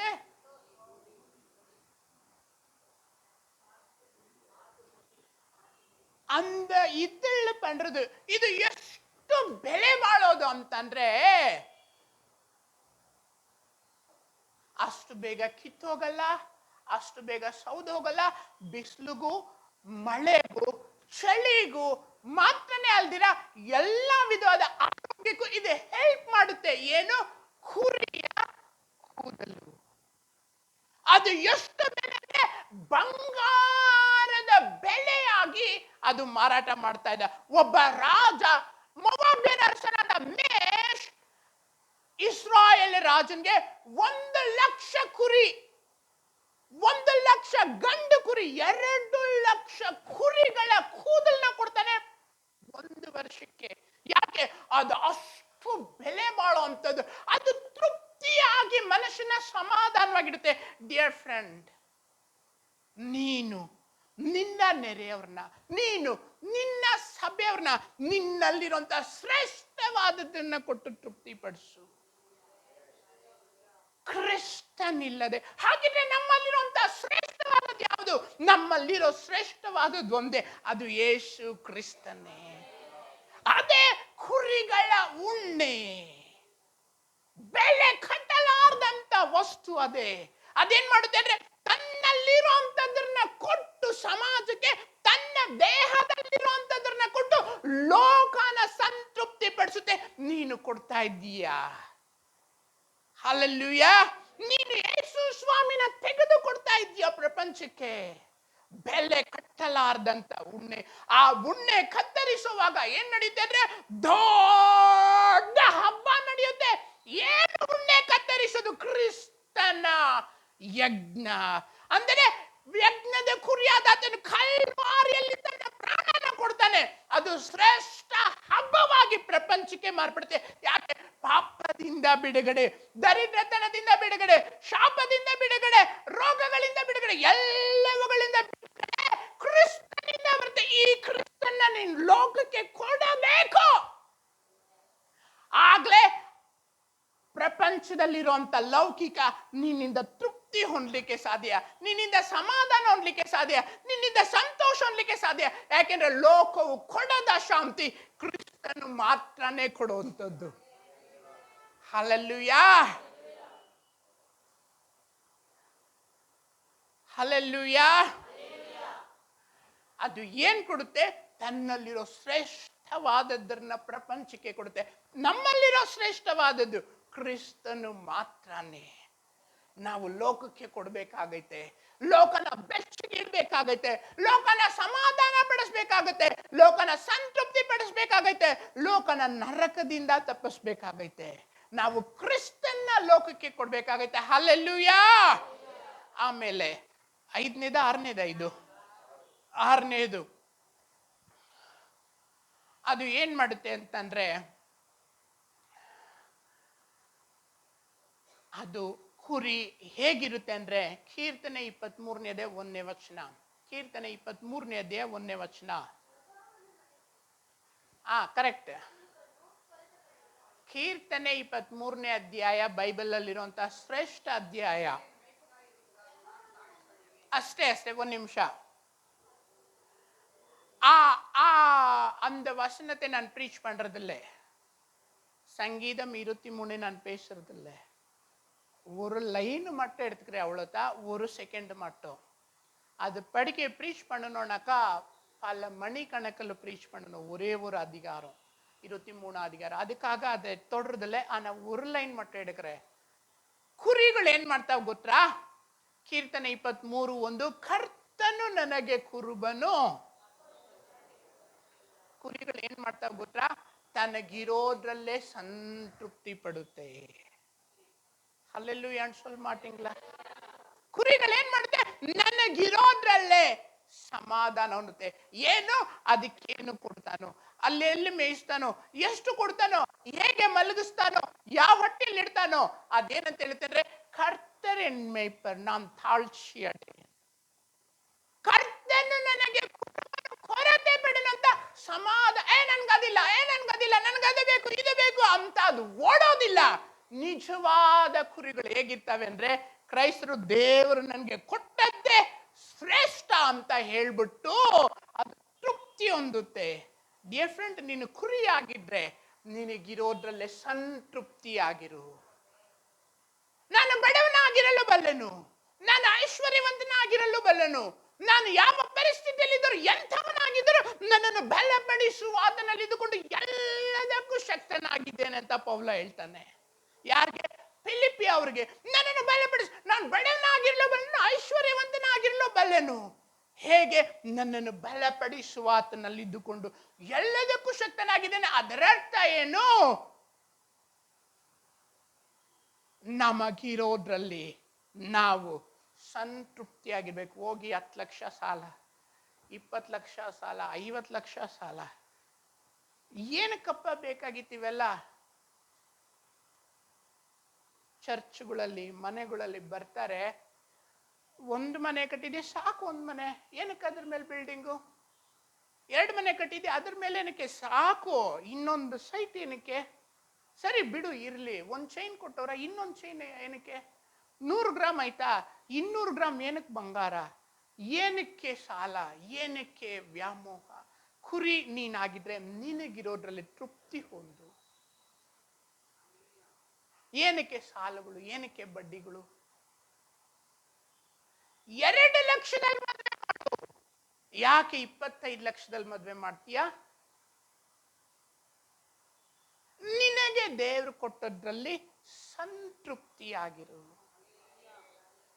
ಹಲ್ಲೆಲೂಯಾ. ಕುರಿಗಳು ಏನ್ ಮಾಡ್ತವೆ ಅಂತಂದ್ರೆ ತಮಗಿರೋದ್ರಲ್ಲೇ ಸಂತೃಪ್ತಿ ಹೊಂದುತ್ತೆ. ಹಲ್ಲೆಲೂಯಾ. ನಂಬರ್ 7, ಕುರಿಗಳು ಏನ್ ಮಾಡ್ತವೆ ಅಂತಂದ್ರೆ ಪರ್ವತಗಳಲ್ಲಿ ಆಶ್ರಯ ಹೊಂದ್ತವೆ. ಎಲ್ಲಿ? ಕೀರ್ತನೆ 104ನೇ ಅಧ್ಯಾಯ 18ನೇ ವಚನ. ಕೀರ್ತನೆ 104ನೇ ಅಧ್ಯಾಯ 18ನೇ ವಚನ. ಕೀರ್ತನೆ 104:18. ಕಾಡು ಕುರಿಗಳಿಗೆ ಉನ್ನತವಾದ, ಅಷ್ಟೇ. ಯಾರಿಗೆ? சொல்லுங்க ಎಲ್ಲ. ಕಾಡು ಕುರಿಗಳಿಗೆ ಪರ್ವತಗಳು. ನಂಬರ್ 1 ಗುಡ್ಡಗಳು ಅಲ್ಲ. ನಂಬರ್ 2 ಬೆಟ್ಟಗಳು ಅಲ್ಲ. ನಂಬರ್ 3 ಪರ್ವತಗಳು ಅಲ್ಲ. ಅಲ್ಲಿ ಕ್ಲಿಯರ್ ಆಗಿ ಹೇಳ್ದೈತೆ ಉನ್ನತವಾದ ಪರ್ವತ. ಉಣ್ಣಾರ್ ಮನಸ್ಸಲ್ರೆ. ನಂಬರ್ 1 ಗುಡ್ಡ ಅದಲ್ಲ. ಇಲ್ಲಿ ಬರುತ್ತಲ್ಲವ್ರ ಕೃಷ್ಣಗಿರಿ ಹತ್ರ ಹೋಗುವ ಕಲ್ಲಿಂದು, ಅದನ್ನ ಗುಡ್ಡ ಅಂತ ಹೇಳ್ತಾರೆ. ಗುಡ್ಡ. ಆಮೇಲೆ ಎತ್ತರವಾಗಿರೋದನ್ನ ಬೆಟ್ಟ ಅಂತಾರೆ. ಆಮೇಲೆ ಉನ್ನತವಾಗಿರುವಂತ ಹಿಮಾಲಯ ಪರ್ವತದಲ್ಲಿ ಬರುತ್ತಲ್ವ ಪರ್ವತ ಅಂತ ಹೇಳ್ತಾರೆ. ಅದಕ್ಕಿಂತಲೂ ಮೇಲ್ಪಟ್ಟದ್ದು, ಪರ್ವತಕ್ಕಿಂತಲೂ ಮೇಲ್ಪಟ್ಟದ್ದು ಯಾವುದು? ಉನ್ನತವಾದ ಪರ್ವತ. ಯಾರಿಗೆ? ಕುರಿಗಳಿಗೆ. ಹಾಗಿದ್ರೆ ಈ ಬೆಟ್ಟ ಇವಾಗ ಮನೆ ಕಟ್ಟಕ್ಕಾಗುತ್ತಾ? ಕುರಿಗಳಿಗೆ ಕಟ್ಟಕ್ಕಾಗುತ್ತಾ? ಪರ್ವತನ್ ಕಟ್ಟಕ್ಕಾಗುತ್ತಾ? ಕಟ್ಟಕ್ಕಾಗಲ್ಲ. ಆದ್ರೆ ಉನ್ನತವಾದ ಪರ್ವತಗಳು ಕುರಿಗಳಿಗೆ ಆಶ್ರಯನಂತೆ. ಹಾಗಿದ್ರೆ ಯಾರು ಉನ್ನತವಾದ ಕುರಿಗಳು? ಕರ್ತನಾದ ಕ್ರಿಸ್ತನು, ಯಜ್ಞದ ಕುರಿಯಾದ ಆತನೇ ನಮಗೆ ಉನ್ನತವಾದ ಪರ್ವತ. ಕೀರ್ತನೆ 125ನೇ ಅಧ್ಯಾಯ 1-2ನೇ ವಚನ. ಕೀರ್ತನೆ 125ನೇ ಅಧ್ಯಾಯ 1-2ನೇ ವಚನ. ಯೆಹೋವನಲ್ಲಿ ಭರವಸವಿಡುವನು ಚೀಯೋನ್ ಪರ್ವತದ ಹಾಗೆ ಇದ್ದಾರೆ. ಆಮೇಲೆ ಅದು ಕದಲಿದೆ. ಆಮೇಲೆ ಪರ್ವತಗಳು ಯೆರೂಸಲೇಮಿನ ಸುತ್ತಲೂ ಹೇಗೋ. ಇನ್ನೊಂದ್ಸರಿ ಪರ್ವತಗಳು ಯೆರೂಸಲೇಮಿನ ಸುತ್ತಲೂ ಹೇಗೋ ಹಾಗೆ ಯೆಹೋವನು ಇಂದಿನಿಂದ ಸದಾ ಕಾಲವು ತನ್ನ ಕುರಿಗಳ ಸುತ್ತಲೂ ಇರುವನು. ಯಾರ ಸುತ್ತಲೂ? ಯೆರೂಸಲೇಮ್ ಪಟ್ಟಣ ಸುತ್ತಲೂ ಬೆಟ್ಟಗಳಿದೆಯಂತೆ. ಎಷ್ಟು ಬೆಟ್ಟ? ಕೆಲವರು 5 ಬೆಟ್ಟ 7 ಬೆಟ್ಟ ಅಂತ. ನಾನು ನೋಡಿಲ್ಲ, ನಾನು ಕೇಳಿಲ್ಲ, ನಾನು ಹೋಗಿಲ್ಲ. ಆ ಬೆಟ್ಟಗಳು ಯೆರೂಸಲೇಮ್ ಸುತ್ತಲೂ ಬೆಟ್ಟಗಳು ಇದೆಯಂತೆ. ಮೇ ಬಿ 7 ಬೆಟ್ಟ ಅಂತ ಅನ್ಸುತ್ತೆ, ನನಗೆ ಸರಿಯಾಗಿ ಗೊತ್ತಿಲ್ಲ. ಈ ಬೆಟ್ಟಗಳು ಹೇಗೆ ಯೆರೂಸಲೇಮ್ ಸುತ್ತಲೂ ಇದೆಯೋ ಅದೇ ತರ ದೇವರು ನಮ್ಮ ಸುತ್ತಲೂ ಇರ್ತಾರೆ. ಪರ್ವತಗಳು ಬೆಟ್ಟಗಳು ಹೇಗೆ ಯೆರೂಸಲೇಮ್ ಸುತ್ತಲೂ ಇದೋ ಬೆಟ್ಟಗಳಿದ್ರೆ, ಯಾಕೆ ಬೆಟ್ಟಗಳಿದ್ರೆ ಏನಾಗುತ್ತೆ? ವಿರೋಧಿಗಳು ಬರಕ್ಕಾಗಲ್ಲ. ಅದಕ್ಕೋಸ್ಕರ ಬೆಟ್ಟಗಳು ಹೇಗೆ ಯೆರೂಸಲೇಮ್ ಸುತ್ತಲೂ ಇದೆಯೋ, ಸೇನಾಧೀಶ್ವರನಾದ ಯೆಹೋವನು ತಾನೇ ತನ್ನ ಮಕ್ಕಳ, ತನ್ನ ಭಕ್ತರ, ತನ್ನ ಜನರ ಸುತ್ತಲೂ ಇರ್ತಾರೆ. ಹಲ್ಲೆಲೂಯಾ. ಕೀರ್ತನೆ 146:5. ಕೀರ್ತನೆ 146:5. ಕೀರ್ತನೆ 146:5. ಯಾವನಿಗೆ ಯಾಕೋಬನ ದೇವರು ಸಹಾಯಕನೋ, ಯಾವನು ತನ್ನ ದೇವರಾದ ಯೆಹೋವನನ್ನೇ ನಂಬಿರುತ್ತಾನೆ ಅವನೇ ಧನ್ಯನು. ಕೀರ್ತನೆ ಯೆರೆಮೀಯ 17ನೇ ಅಧ್ಯಾಯ 1ನೇ ವಚನ. ಯೆರೆಮೀಯ 17ನೇ ಅಧ್ಯಾಯ 5ನೇ ವಚನ. ಯೆರೆಮೀಯ 17:5. ಯೆಹೋವನು ಹೀಗನ್ನುತ್ತಾನೆ, ಮಾನವ ಮಾತ್ರದವರಲ್ಲಿ ಭರವಸವಿಟ್ಟು ನರ ಜನ್ಮದವರನ್ನು ತನ್ನ ಭುಜ ಬಲವೆಂದು ತಿಳಿದು ಯೆಹೋವನನ್ನು ತೊರೆಯ ಮನಸ್ಸುಳ್ಳವನು. ನನ್ಗೆ MLA ಗೊತ್ತು, ನನ್ಗೆ MP ಗೊತ್ತು, ನನ್ಗೆ DC ಗೊತ್ತು, ನನ್ಗೆ AC ಗೊತ್ತು, ನನ್ಗೆ ನಮ್ಮ ಅಪ್ಪ ಗೊತ್ತು, ನನಗೆ ನಮ್ಮ ತಾತ ಗೊತ್ತು, ನನ್ಗೆ ಏರಿಯಾ ಕೌನ್ಸಿಲರ್ ಗೊತ್ತು. ಯಾಕೆ? ನನ್ಗೆ ಅಷ್ಟು ದೊಡ್ಡ ಶ್ರೀಮಂತ ಯಾರು? ಬಿಲ್ ಗೇಟ್ಸೇ ಗೊತ್ತು. ಮಾನವ ಮಾತ್ರದವರಲ್ಲಿ ಭರವಸವಿಟ್ಟು ನರ ಜನ್ಮದವರನ್ನು ತನ್ನ ಭುಜ ಬಲವೆಂದು ತಿಳಿದು ಯೆಹೋವನ ಪ್ರೇಯರ್ ಆಮೇಲೆ ಫಸ್ಟ್ ನಾನು MLA ನೋಡಕ್ ಹೋಗ್ಬೇಕು. ಭಾನುವಾರ ಆರಾಧನೆ ಇಲ್ಲ, ನಾನು ಮಿನಿಸ್ಟ್ರು ಬರ್ತಾರೆ, ಮಿನಿಸ್ಟ್ರು ನೋಡಕ್ ಹೋಗ್ಬೇಕು. ಇಲ್ಲ, ನಮ್ಮ ಮನೇಲಿ ಇವತ್ತು ಫಾರಿನ್ ಇಂದ ಹುಡುಗ ಬರ್ತಾವನೆ, ಹುಡುಗನ್ನ ಪಿಕಪ್ ಮಾಡ್ಕೊಂಡು ಬರಕ್ ಹೋಗ್ಬೇಕು. ಚರ್ಚು ಪ್ರೇಯರ್ ಆಮೇಲೆ. ಚರ್ಚ್ ಯಾವಾಗ್ಲೂ ಇರುತ್ತೆ, ಮುಂದಿನ ಭಾನುವಾರನೂ ಹೋಗ್ಕೊಳ್ಳೋಣ. ಮಾನವ ಮಾತ್ರದವರಲ್ಲಿ ಭರವಸವಿಟ್ಟು ನರ ಜನ್ಮದವರನ್ನು ತನ್ನ ಭುಜ ಬಲವೆಂದು ತಿಳಿದು ಯೆಹೋವನನ್ನು ತೊರೆಯ ಮನಸ್ಸು ಹೇಗಿರ್ತಾನೆ? ಅಡವಿಯ ಜಾಲಿಗೆ ಸಮಾನ. ಓದಿ ಕೆಳಗಡೆ 6ನೇ ವಚನ. ಆ ಅಡವಿಯಲ್ಲಿನ ಜಾಲಿಗೆ. ಜಾಲಿ ಅಂದ್ರೆ ಏನು? ಜಾಲಿ ಗಿಡ ಅಂದ್ರೆ ಏನು? ಮುಳ್ಳು, ಶಾಪ. ಇವನ ಅಡವಿಯಲ್ಲಿನ ಜಾಲಿಗೆ ಸಮಾನನು. ಆಮೇಲೆ ಶುಭ ಸಮ, ಒಳ್ಳೇದು ನಡೀತಾರೆ ಕಣ್ಣು ಮುಂದೆ, ಒಳ್ಳೇದ್ರನ್ನ ಬೇರೊಬ್ರು ಅನುಭವಿಸ್ತಾ ಇರ್ತಾರೆ, ಆದ್ರೆ ಇವನು ಅನುಭವಿಸೋದಿಲ್ಲ. ಯಾರು? ಮನುಷ್ಯರಲ್ಲಿ ಭರವಸೆ ಇಟ್ಟನು. ಆಮೇಲೆ ಓದಿಮ್ಮ. ಯಾರು ವಾಸಿಸದ ಶೌಳು ನೆಲವಾಗಿ ಅರಣ್ಯದ ಬೆಗ. ಇವಾಗ ನಾವು ಅಲ್ಲಿ ಹೋಗ್ತಾ ಇರ್ತೀವಿ, ಸಿಟಿ ಬಿಟ್ಟ ನಂತರ ಖಾಲಿ ಜಾಗ ಇರುತ್ತೆ, ಅಲ್ಲಿ ಮರ ಬೆಳೆಯಲ್ಲ, ಗಿಡ ಬೆಳೆಯಲ್ಲ, ಫಲ ಕೊಡಲ್ಲ, ಯಾರು ಇರಲ್ಲ. ಆ ಸ್ಥಳ ನೋಡಿದ್ರೆ ಹೆಂಗಿರುತ್ತೆ? ಶೌಳು ನೆಲ, ಹುಲ್ಲು ಬೆಳೆಯಲ್ಲ, ಯಾರು ವಾಸಿಸದ ಅಡವಿಗೆ ಸಮಾನನಂತೆ. ಯಾರು? ಮನುಷ್ಯರಲ್ಲಿ ಭರವಸವಿಡುವ. ಆದ್ರೆ ವಾಕ್ಯ ಹೇಳ್ತೈತೆ, ಬೈಬಲ್ ಅಲ್ಲಿರುವಂತಹ ಶ್ರೇಷ್ಠವಾದ ವಾಕ್ಯದಲ್ಲಿ ಒಂದು 7ನೇ ವಚನ, ಯಾವನು ಯೆಹೋವನಲ್ಲಿ ನಂಬಿಕೆ ಇಟ್ಟಿದ್ದಾನೋ, ಯಾವನಿಗೆ ಯೆಹೋವನ ಭರವಸವಾಗಿದ್ದಾನೋ ಅವನೇ ಧನ್ಯನು. ಡಿಯರ್ ಫ್ರೆಂಡ್, ನೀನು ಕುರಿಯ ಹಾಗಿದ್ರೆ ಉನ್ನತ ಪರ್ವತವಾಗಿರುವಂತ ಯೇಸು ಸ್ವಾಮಿನ ಆಶ್ರಯಿಸು. ನೀನು ಕುರಿಯ ಹಾಗಿದ್ರೆ ಉನ್ನತ ಪರ್ವತವಾಗಿರುವಂತ ಯಜ್ಞದ ಕುರಿಯಾದ ಆತನನ್ನು ಪಟ್ಟಾಗಿ ಹಿಡುಕೋ. ಮನುಷ್ಯ ಮಾತ್ರದವರಲ್ಲಿ ನಂಬಿಕೆ, ಮನುಷ್ಯ ಮಾತ್ರದವರಲ್ಲಿ ಭರವಸೆ, ಮನುಷ್ಯ ಮಾತ್ರದವರನ್ನು ಆಧಾರವಾಗಿ ಇಟ್ಕೋಬೇಡ. ಕುರಿಗಳು ಉನ್ನತ ಪರ್ವತನ ಆಶ್ರಯಿಸುತ್ತೆ. ಯಾವ್ದ ಕುರಿ? ನೀನೆ. ಆ ಪರ್ವತ ಯಾರು? ಯಜ್ಞದ ಕುರಿಯಾದಾತನೇ. Hallelujah, hallelujah, hallelujah. ಆಮೇಲೆ ಇನ್ನೊಂದು, ಕ್ಷಮಿಸಿ, ವಾಕ್ಯ ಹೇಳಕ್ಕೆ ನನಗೆ ಬೇಜಾರಾಗುತ್ತೆ, ಆದ್ರೂ ಹೇಳ್ತೀನಿ. ಎಚ್ಕೆಲ 34:16. ಎಚ್ಕೆಲ 34:16. Last line ಓದಪ್ಪ.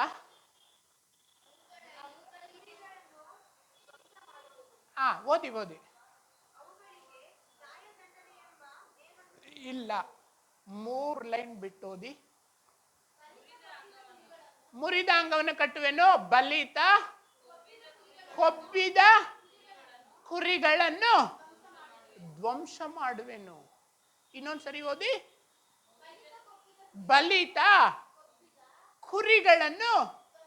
ನಾವು ಕೊಬ್ಬಿದ ಕುರಿಗಳಾಗಿ ಇರಬಾರದು. யார் அவங்க என்ன கேட்கறதுக்கு? யா பணம், யா துட்டு, யா லேண்டு, யா படிப்பு. நாங்க சர்ச்சுக்கு போற வரோம், யார் அவங்களுக்கு சொல்றது? இன்னும் ಬಲಿತ ಕೊಬ್ಬಿದ ಕುರಿಗಳು ನಾವು ಆಗಿರಬಾರ್ದು. ರೋಮಾ ಪತ್ರಿಕೆ 2ನೇ ಅಧ್ಯಾಯ 9ನೇ ವಚನ. ರೋಮಾ ಪತ್ರಿಕೆ 2ನೇ ಅಧ್ಯಾಯ 9ನೇ ವಚನ. ಕೆಟ್ಟದ್ದನ್ನು ನಡೆಸುವ ಪ್ರತಿಯೊಬ್ಬ ನರಪ್ರಾಣಿಗೆ ಕಷ್ಟವು ಸಂಕಟ ಬರುವುದು, ಯಹೂದ್ಯರಿಗೆ ಮೊದಲು, ಅನಂತರಿಗೆ ಗ್ರೀಕರಿಗೂ ಸಹ. ತಮಿಳು ಪಡಿಂಗೋ.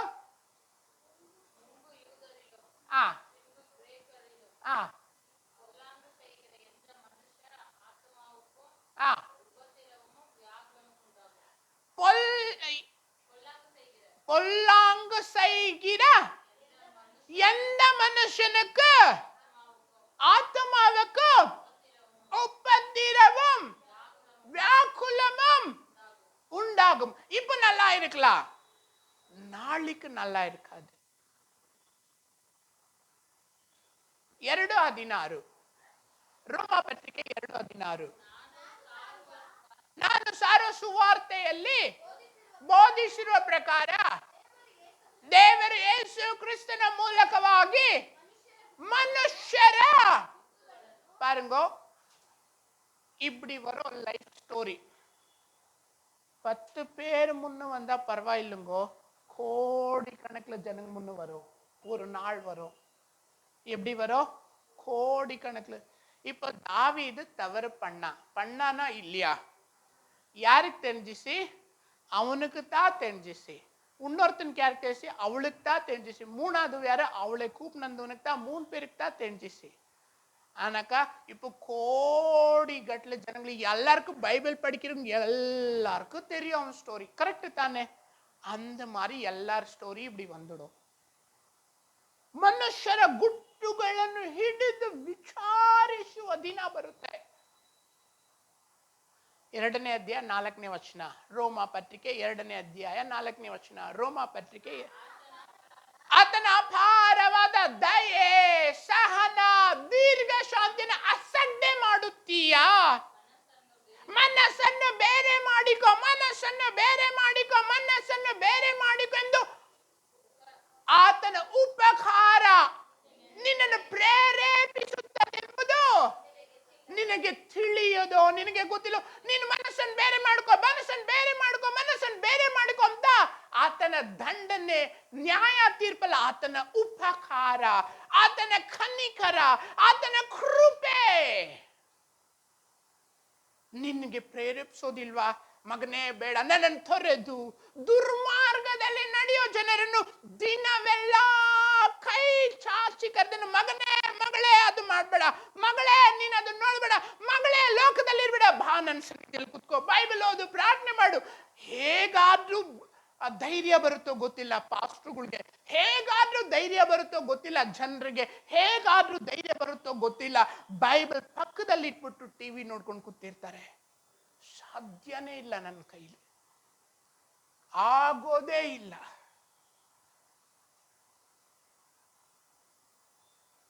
ಅದನ್ನು ಉಪಕಾರ ನಿನ್ನನ್ನು ಪ್ರೇರೇಪಿಸುತ್ತದೆ ಎಂದು ನಿನಗೆ ತಿಳಿಯೋದಿಲ್ವಾ? ಗೊತ್ತಿಲ್ವಾ? ರೋಮ ಪತ್ರಿಕೆ 14:12, ರೋಮ ಪತ್ರಿಕೆ 14:12, ರೋಮ ಪತ್ರಿಕೆ 14:12. ಹೀಗಿರಲಾಗಿ, ಏನಮ್ಮ ಅಷ್ಟು ಸ್ಪೀಡಾಗಿ ತೆಗ್ದೋಗ್ತೀಯ ನೀನು? Very good, ಹಂಗಿರ್ಬೇಕು.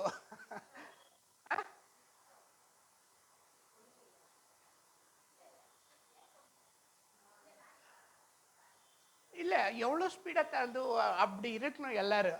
சரி படிமா. ಹೀಗಿರಲಾಗಿ ನಮ್ಮಲ್ಲಿ ಪ್ರತಿಯೊಬ್ಬನು ತನ್ನ ತನ್ನ ವಿಷಯವಾಗಿ, ಯಾರ ವಿಷಯದಲ್ಲಿ? அவ அப்படி பண்ணிட்டு அவக்கு அது பேசாத, உன் கதை சொல்லு.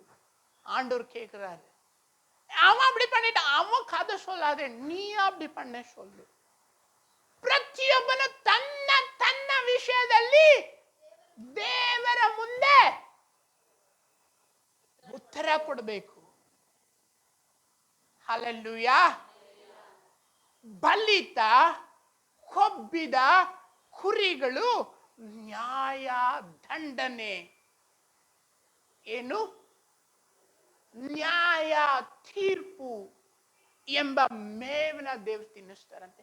ಡಿಯರ್ ಫ್ರೆಂಡ್, ನಾವು ಆ ಥರ ಆಗಬಾರ್ದು. ಕುರಿಗಳು ಏನ್ ಮಾಡುತ್ತೆ ಗೊತ್ತಾ? ஓ, நான் நல்லதா பண்றேன்ட்டு பண்ணுது. இன்னொன்று தெரியுமா உங்களுக்கு? ಬೈಬಲಲ್ಲಿ ಇರುವಂತಹ ಶ್ರೇಷ್ಠ ಚಾಪ್ಟರ್ಗಳಲ್ಲಿ ಒಂದು ಏಷಾಯ 53ನೇ ಅಧ್ಯಾಯ. ಇದು ಎತ್ತಿನಾಥ್ ಪಾಯಿಂಟ್ ಅಂತ ತೆರಲಿಂಗೋ ಎಟ್ಟ, ಇದು ಬೇರೆ. ಏಷಾಯ 53:7.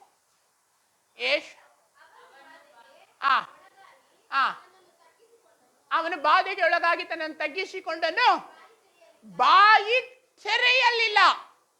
ಹೇಗೆ ಹೇಗೆ ಬಾಯಿ ತೆರೆಯಲಿಲ್ಲ? ಕೆಳಗಡೆ ಓದಮ್ಮ. ವಧ್ಯಸ್ಥಾನಕ್ಕೆ ಒಯ್ಯಲ್ಪಡುವ ಕುರಿಯಂತೆಯೇ ಉಣ್ಣೆಯವರ ಮುಂದೆ ಮೌನವಾಗಿರುವ. ನಾನು ಹೇಳಿದ್ದೀನಿ ನಿಮ್ಗೆ, ಬಂಗಾರದ ಬೆಲೆ ಯಾವುದಕ್ಕೆ? ಕುರಿ ಕೂದಲಿಗೆ. ಅಮ್ಮ, ಟಿಫನ್ ಮಾಡಿ ಬಂದಿದ್ದೀರಾ? ಚರ್ಚ್ಗೆ ಬರುವಾಗ ಮಾತ್ರ ಟಿಫನ್ ಮಾಡಿ, ತಿಂಡಿ ತಿಂದು, ಊಟ ಮಾಡಿ ಬರಬಾರ್ದು. ಬರೀ ಹೊಟ್ಟೆಲ್ ಬರಬೇಕು. ಆಲೆಗೆ ಬರುವಾಗ ಅಪ್ಪ ತೂಕು ಬರೋದಿಲ್ಲ, ನಿದ್ದೆ ಬರೋದಿಲ್ಲ. ನೀವು 3 ಗಂಟೆಗೆ ಎದ್ದಿದ್ರು ನಿದ್ದೆ ಬರಲ್ಲ. ಹೊಟ್ಟೆಲಿ ಸ್ವಲ್ಪ ಏನಾದ್ರು ಬಿದ್ಬಿಟ್ರೆ ನಿದ್ದೆ ಬಂದ್ಬಿಡುತ್ತೆ. ನಾವು ನಿದ್ದೆ ಮಾಡ್ತಾ ಇದ್ದೀವಿ ಅಂತ ಹೇಳ್ತಾ ಇಲ್ಲ, ನಮ್ಮ ದೇಹ ದೇವರಾಗೆ ಸೃಷ್ಟಿ ಮಾಡಿದ್ದಾರೆ. ಅದಕ್ಕೆ ನಾವು ಎಂಥವ್ರಾದ್ರೂ ನಿದ್ದೆ ಬಂದ್ಬಿಡುತ್ತೆ. ಅದಕ್ಕೆ ತಿಂದಿರ ಬಂದ್ರೆ ನಿದ್ದೆ ಬರಲ್ಲ. ಚರ್ಚೆಗೆ ಬರಕ್ ಮುಂಚೆ ಅದು ಯಾವತ್ತೇ ಆಗ್ಲಿ ಯಾರು ತಿಂದಿರನೇ ಬರಬೇಕು, ತಿಂದು ಬರಬಾರ್ದು. ಸರಿ ಆಗ್ಲಿ ಬಿಡಿ, ಕಾಯಿಲೆ ಐತೆ ನಾನು ತಿನ್ಬೇಕು ಅಂದ್ರೆ ದೇವ್ರು ಅದಕ್ಕೂ ಒಂದು ಪರಿಹಾರ ಕೊಡ್ತಾರೆ. ಏನಾದ್ರು ಜ್ಯೂಸ್ ಅದು ಇದು ತಕೊಂಡು ಬನ್ನಿ. ಸಾರಿ ಓಕೆ, ತುಂಗಿನಿಂದ ಗದಗ್ತಾ ಸೊನ್ನೆ ನಾನು ಹೆಂಗನ್ನಿರ್ತನೆ. ಉಣ್ಣೆಯನ್ನು ಕತ್ತರಿಸುವವರ ಮುಂದೆ ಮೌನವಾಗಿರುವಂತ ನಾವೇನ್ ಮಾಡ್ಬೇಕು ಅಂತಂದ್ರೆ, ನಾವು ಚರ್ಚಿಗೆ ಬಂದು ಪ್ರೇಯರ್ ಮಾಡೋರು, ಬೈಬಲ್ ಓದೋಂಥವ್ರು, ವಾರ ಚರ್ಚಿಗೆ ಬರೋಂಥವ್ರು ಸ್ವಲ್ಪ ಸಾಫ್ಟ್ನೆಸ್ನ ಅಳವಡಿಸ್ಕೋಬೇಕು, ಮೃದುತ್ವನ. ಅದು ಏನ್ ಮಾಡುತ್ತೆ, ಉಣ್ಣೆನ ಕತ್ತರಿಸ್ತಾ ಇದ್ರೆ ಸೈಲೆಂಟ್ ಆಗಿ ನಿಂತಿರುತ್ತಂತೆ.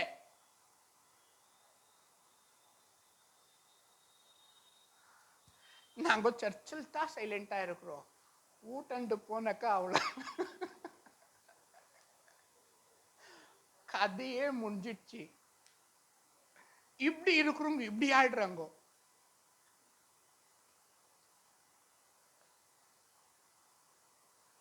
ನಮ್ಮ ಲೈಫ್ ಆ ಥರ ಇರಬಾರ್ದು.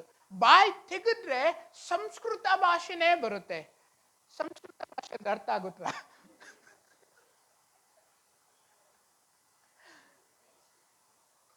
ಈ ಕುರಿ ಏನ್ ಮಾಡುತ್ತೆ ಅಂದ್ರೆ ಮೌನವಾಗಿರುತ್ತಂತೆ. ನೀವು ಮೌನನ ಅಳವಡಿಸ್ಕೊಳ್ರಿ. ನಿಮ್ಮ ಆಫೀಸಲ್ಲಿ ನಿಮ್ಮನ್ನು ಬಯೋವಾಗ್ಲು, ಚರ್ಚಲ್ಲಿ ನಿಮ್ಮನ್ನು ಬಯೋವಾಗ್ಲು, ಮನೆಯಲ್ಲಿ ನಿಮ್ಮನ್ನು ಬಯೋವಾಗ್ಲು, ಕುಟುಂಬದ ಅಡ್ಜಸ್ಟ್ ಮಾಡ್ಕೊಂಡು ಸುಮ್ಮನೆ ಇರ್ರಿ.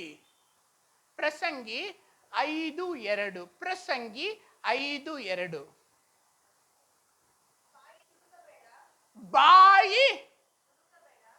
ಬಾಯಿ ದುಡುಕಬೇಡ. ತುಂಬಾ ಜನರಿಗಿರುವಂತದ್ದು ಏನಂದ್ರೆ, ಎಷ್ಟೋ ಲಾಸ್ ಆಗಿರೋದು, ಎಷ್ಟೋ ಕಳ್ಕೊಂಡಿರೋದು, ಎಷ್ಟೋ ಹೊಲ್ಟೋಗಿರೋದು. ಏನಕ್ಕೆ ಅಂದ್ರೆ ಬಾಯಿ ಮಾತಿಂದ ದುಡುಕಿ ಮಾತಾಡಿ. ಬಾಯಿ ದುಡುಕಬೇಡ. ಆಮೇಲೆ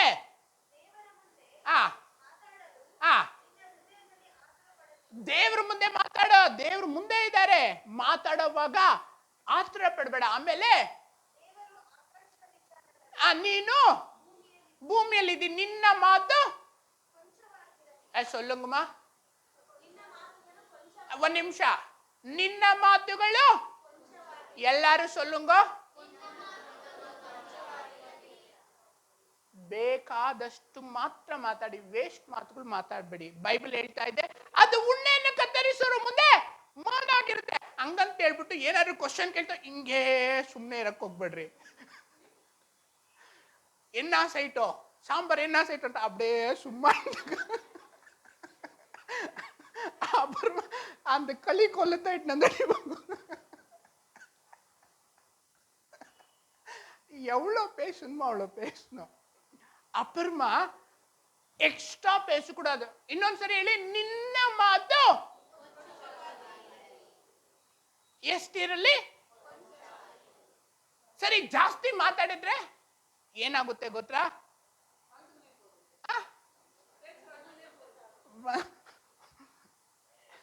சில பேர் எப்படி இருக்கிறாங்கன்னாக்கா, நாங்க யாரும் இல்லை ಅಂತ நினைக்கிறேன்.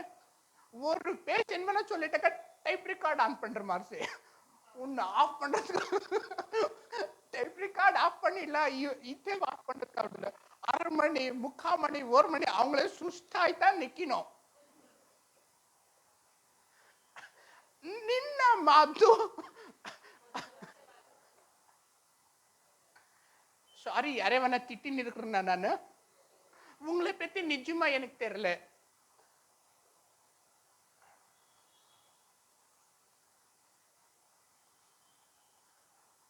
சிஸ்டர்,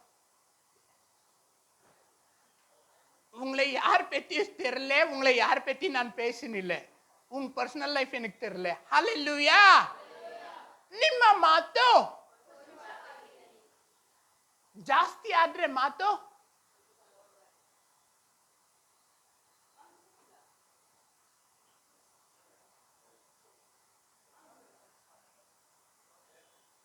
ಓದಿ, ಯಾಕೋಬ 1:26. ಯಾಕೋಬ 1ನೇ ಅಧ್ಯಾಯ 26ನೇ ವಚನ.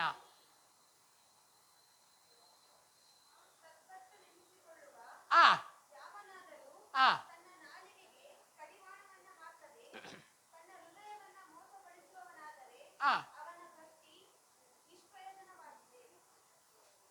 ನೋಡಿ, ಸದ್ಭಕ್ತನೆನಿಸಿಕೊಳ್ಳುವ ಯಾವನಾದರೂ ತನ್ನ ನಾಲಿಗೆಗೆ ಕಡಿವಾಣ ಹಾಕ್ಲಿಲ್ಲ ಅಂತಂದ್ರೆ, ನಾಲಿಗೆನ ಕಂಟ್ರೋಲ್ ಮಾಡಲಿಲ್ಲ ಅಂದ್ರೆ ಅವನ ಭಕ್ತಿ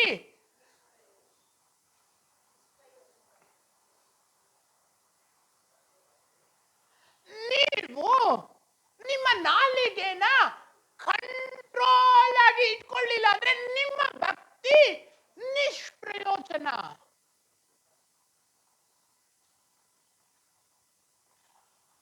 ಉಣ್ಣೆ ಕತ್ತರಿಸುವವರ ಮುಂದೆ ಮೌನವಾಗಿರುವ ಕುರಿಯಂತೆ ದೇವ್ರ ಮಕ್ಕಳು ನಾವಿರ್ಬೇಕು. ಇವಾಗ ಇನ್ನೊಂದ್ಸರಿ ಓದಿ, ಯಾಕೋಬ 1:26. ಸಿಸ್ಟರ್, ಯಾಕೋಬ 1:26.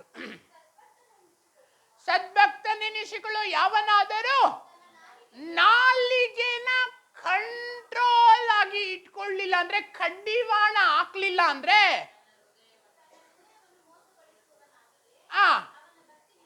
ಭಕ್ತಿ. ಅಮ್ಮ, ಚರ್ಚಿಗೆ ಬರ್ತೀರಾ? ನಿಮ್ಮ ಭಕ್ತಿ ಬೆಲೆ ಇರ್ಬೇಕಾ? ನಿಮ್ಮ ಭಕ್ತಿ ದೇವ್ರ ಮುಂದೆ ನಿಲ್ಬೇಕಾ? ನಾಲಿಗೆನ ಕಂಟ್ರೋಲ್ ಮಾಡಿ.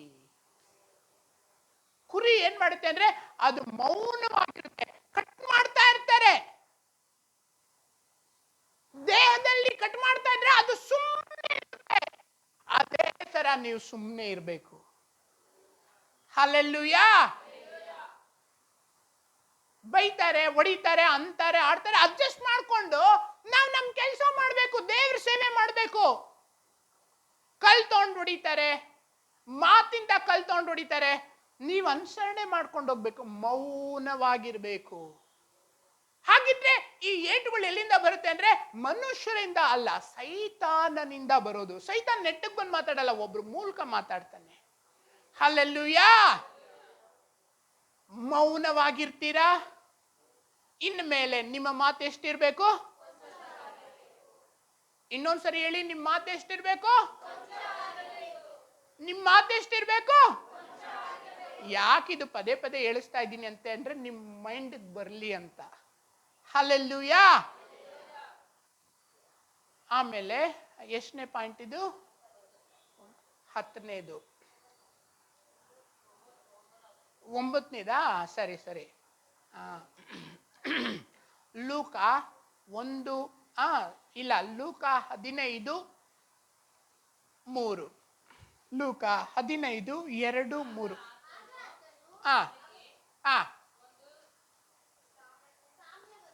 ಒಂದು ಸಾಮ್ಯವನ್ನು ಹೇಳಿದನು. ಅದೇನೆಂದರೆ, ಯಾವ ಮನುಷ್ಯನಾದರೂ 100 ಕುರಿಗಳಿರಲಾಗಿ, ಒಂದು ನಿಮಿಷ, ಅವುಗಳಲ್ಲಿ ಒಂದು ಕಳೆದು ಹೋದ್ರೆ, ಒಂದು ನಿಮಿಷ, ಅಂದ ಕುರಿ ನಾವಾಗಬಾರ್ದು. ಹಿಂಗ ಪಾರಂಗೋ, 100 ಕುರಿ ಐತೆ, 100 ಕುರಿ ಒಂದು ಕಡೆ ಮೇಯ್ಕೊಂಡು ಹೋಗ್ತಾ ಐತೆ. 100 ಕುರಿ ಮೇಯ್ಕೊಂಡು ಹೋಗುವಾಗ ಒಂದು ಕುರಿ ಸೈಡಲ್ಲಿ ಹೋಗ್ಬಿಡುತ್ತೆ. ಸರಿನಾ ತಪ್ಪ? ಸರಿನಾ ತಪ್ಪ? 100 ಕುರಿ ಹಿಂಗೆ ಮೇಯ್ಕೊಂಡು ಹೋಗ್ತಾ ಐತೆ, ಒಂದು ಕುರಿ ಎಲ್ಲೋ ಹೋಗ್ತಾ ಐತೆ. ಸರಿನಾ ತಪ್ಪ? ನೀವು ನಾವು ಆ ಕುರಿ ಆಗಬಾರ್ದು. ಎಲ್ಲ ಬೈಬಲ್ ಓದ್ತಾ ಇರ್ಬೇಕು, ಎಲ್ಲ ಪ್ರಾರ್ಥನೆ ಮಾಡ್ತಾ ಇರ್ಬೇಕು, ಎಲ್ಲೋ ಹೋಗ್ಬಿಡಬಾರ್ದು ನಮ್ಮ ಜೀವನ. ಆ ಒಂದು ಕುರಿ ಕಳ್ದೋದ್ರೆ ಕುರುಬ ಹುಡುಕೊಂಡು ಬರ್ತಾನೆ, ಅದು ಬೇರೆ ವಿಚಾರ. ಫಸ್ಟ್ ನೀನ್ ಕಳ್ದೋಗ್ಬೇಡ. ಕರೆಕ್ಟ್ ತಾನೆ? ಫಸ್ಟ್ ನೀನ್ ಕಳೆದೋಗ್ಬೇಡ. ಪಾಪದಲ್ಲಿ, ಅನ್ಯಾಯದಲ್ಲಿ, ಅಕ್ರಮದಲ್ಲಿ ದೇವರ ಆಜ್ಞೆನ ಮೀರೋಗೋದೇ ಕಳೆದೋಗೋದು. என்ன சொல்லுங்கோ சொல்லுங்கோ ஆண்டவருடைய வசனத்தை விட்டு விலகுವುದೇ ಕಳೆದೋಗೋದು. ಅರ್ಥ ಆಗ್ತಾ ಆಯ್ತಾ ಬ್ರದರ್? ಕಳೆದೋಗೋದಂದ್ರೆ ಏನು? ದೇವರನ್ನ ಬಿಟ್ಟು, ದೇವರ ಆಜ್ಞೆಗಳನ್ನ ಬಿಟ್ಟು, ಚರ್ಚ್ನ ಬಿಟ್ಟು, ಆರಾಧನೆನ ಬಿಟ್ಟು, ದೇವರ ಸಾನ್ನಿಧ್ಯ ಬೆಳಗಿನ ಜಾವನ ಬಿಟ್ಟು, ಬೈಬಲ್ ಓದೋದನ್ನ ಬಿಟ್ಟು, ಚರ್ಚಲ್ಲೇ ಮನೆಯಲ್ಲೇ ಕೂತಿರ್ತೀರಾ, ಬೈಬಲ್ ಬಿಟ್ಟು ಬೇರೆ ಎಲ್ಲ ಮಾಡ್ತೀರಾ. ಅದರ ಅರ್ಥ ಕಳೆದು ಹೋಗಿರುವಂತ. ಹೇಗೆ ಕಳೆದು ಹೋಗುವಂಥದ್ದು? ಸೊಲ್ಲಮ್ಮ. ದೇವರ ಆಜ್ಞೆಗಳನ್ನ ಬಿಟ್ಟು ಹೋಗುವಂಥದ್ದೇ ಕಳೆದೋಗುವಂಥ. ಕುರುಬ ನಿನ್ನ ನುಡ್ಕೊಂಡು ಬಂದು ನಿನ್ನನ್ನ ಕಾಪಾಡೋದು ಅದು ಆಮೇಲೆ. ಅದನ್ನ ಬಿಟ್ಟು ಬಿಡೋಣ. ಫಸ್ಟ್ ನಾವು ಕಳೆದು ಹೋಗೋದನ್ನ ಬಿಟ್ಟು ಬಿಡೋಣ. ನಾನು ಪೇசுறது ಸರಿಯಾ ತಪ್ಪ? ಆಮೇಲೆ ನೆಕ್ಸ್ಟ್ 9ನೇದ 10ನೇದು ಕುರಿ ತನ್ನನ್ನೇ ಸಮಾಜಕ್ಕೆ ಒಪ್ಪಿಸ್ಕೊಡುತ್ತೆ. ಯೋಹಾನ 1ನೇ ಅಧ್ಯಾಯ 29ನೇ ವಚನ. ಯೋಹಾನ 1ನೇ ಅಧ್ಯಾಯ 29ನೇ ವಚನ. ಮರುದಿನ ಯೋಹಾನನು ತನ್ನ ಕಡೆಗೆ ಬರುವಂತ ಯೇಸುವನ್ನು ನೋಡಿ, ಅಗೋ ಯಜ್ಞಕ್ಕೆ ದೇವರು ನೇಮಿಸಿದ ಕುರಿ. ಕುರಿ ಯಾತಕ್ಕೋಸ್ಕರ? ಯಾತಕ್ಕೆ? ಇವಾಗ 100 ಕುರಿ ಇರುತ್ತೆ. 100 ಕುರಿ ಇದ್ದು ಫೋನ್ಗಳು ಮಾಡ್ತಾರೆ, ಅಯ್ಯ ಪ್ರೇಯರ್ ಮಾಡಿ 2 ಕುರಿ ಸತ್ತೋದ್ವು, 5 ಕುರಿ ಸತ್ತೋದ್ವು ಅಂತ. ಕುರಿ ಸತ್ತೋದಾಗ ನಮ್ಗೆ ಸಂತೋಷ ಆಗುತ್ತಾ, ದುಃಖ ಆಗುತ್ತಾ? ಇವಾಗ ಸಮುದ್ರದಲ್ಲಿ ಮೀನುಗಳು ಸತ್ತು ಬಿದ್ದಿರ್ತವೆ. ಅದನ್ನ ನೋಡಿದ್ರೆ ನಮಗೆ ದುಃಖ ಆಗುತ್ತಾ, ಸಂತೋಷ ಆಗುತ್ತಾ? ಕರೆಕ್ಟ್ ತಾನೆ? ಕೋಳಿಗಳು ಕೋಳಿ ಫಾರಂ ಅಲ್ಲಿ ಸತ್ತು ಬಿದ್ದೋಗ್ಬಿಟ್ಟಿರುತ್ತೆ. ಕೋಳಿ ಫಾರಂ ಓನರ್ಗೆ ಕಣ್ಣೆಲ್ಲ ಕೆಂಪುಗಾಗಿ ರಕ್ತ ಕೋಡಿ ಹರಿತಾ ಇರುತ್ತೆ, ಕಣ್ಣೀರು ಕೋಡಿ ಹರಿತಾ. ಯಾಕೆ ಹೇಳಿ? ಕೋಳಿ.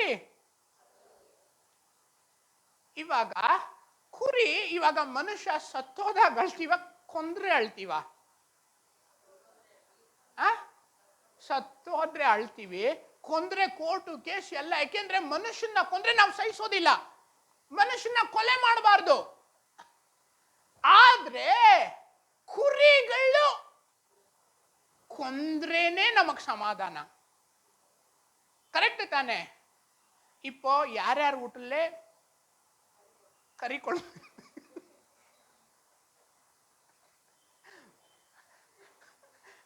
குழம்பு இல்லாத ஞாயிற்றுக்கிழமை யோசித்து பார்க்கவே முடியாது.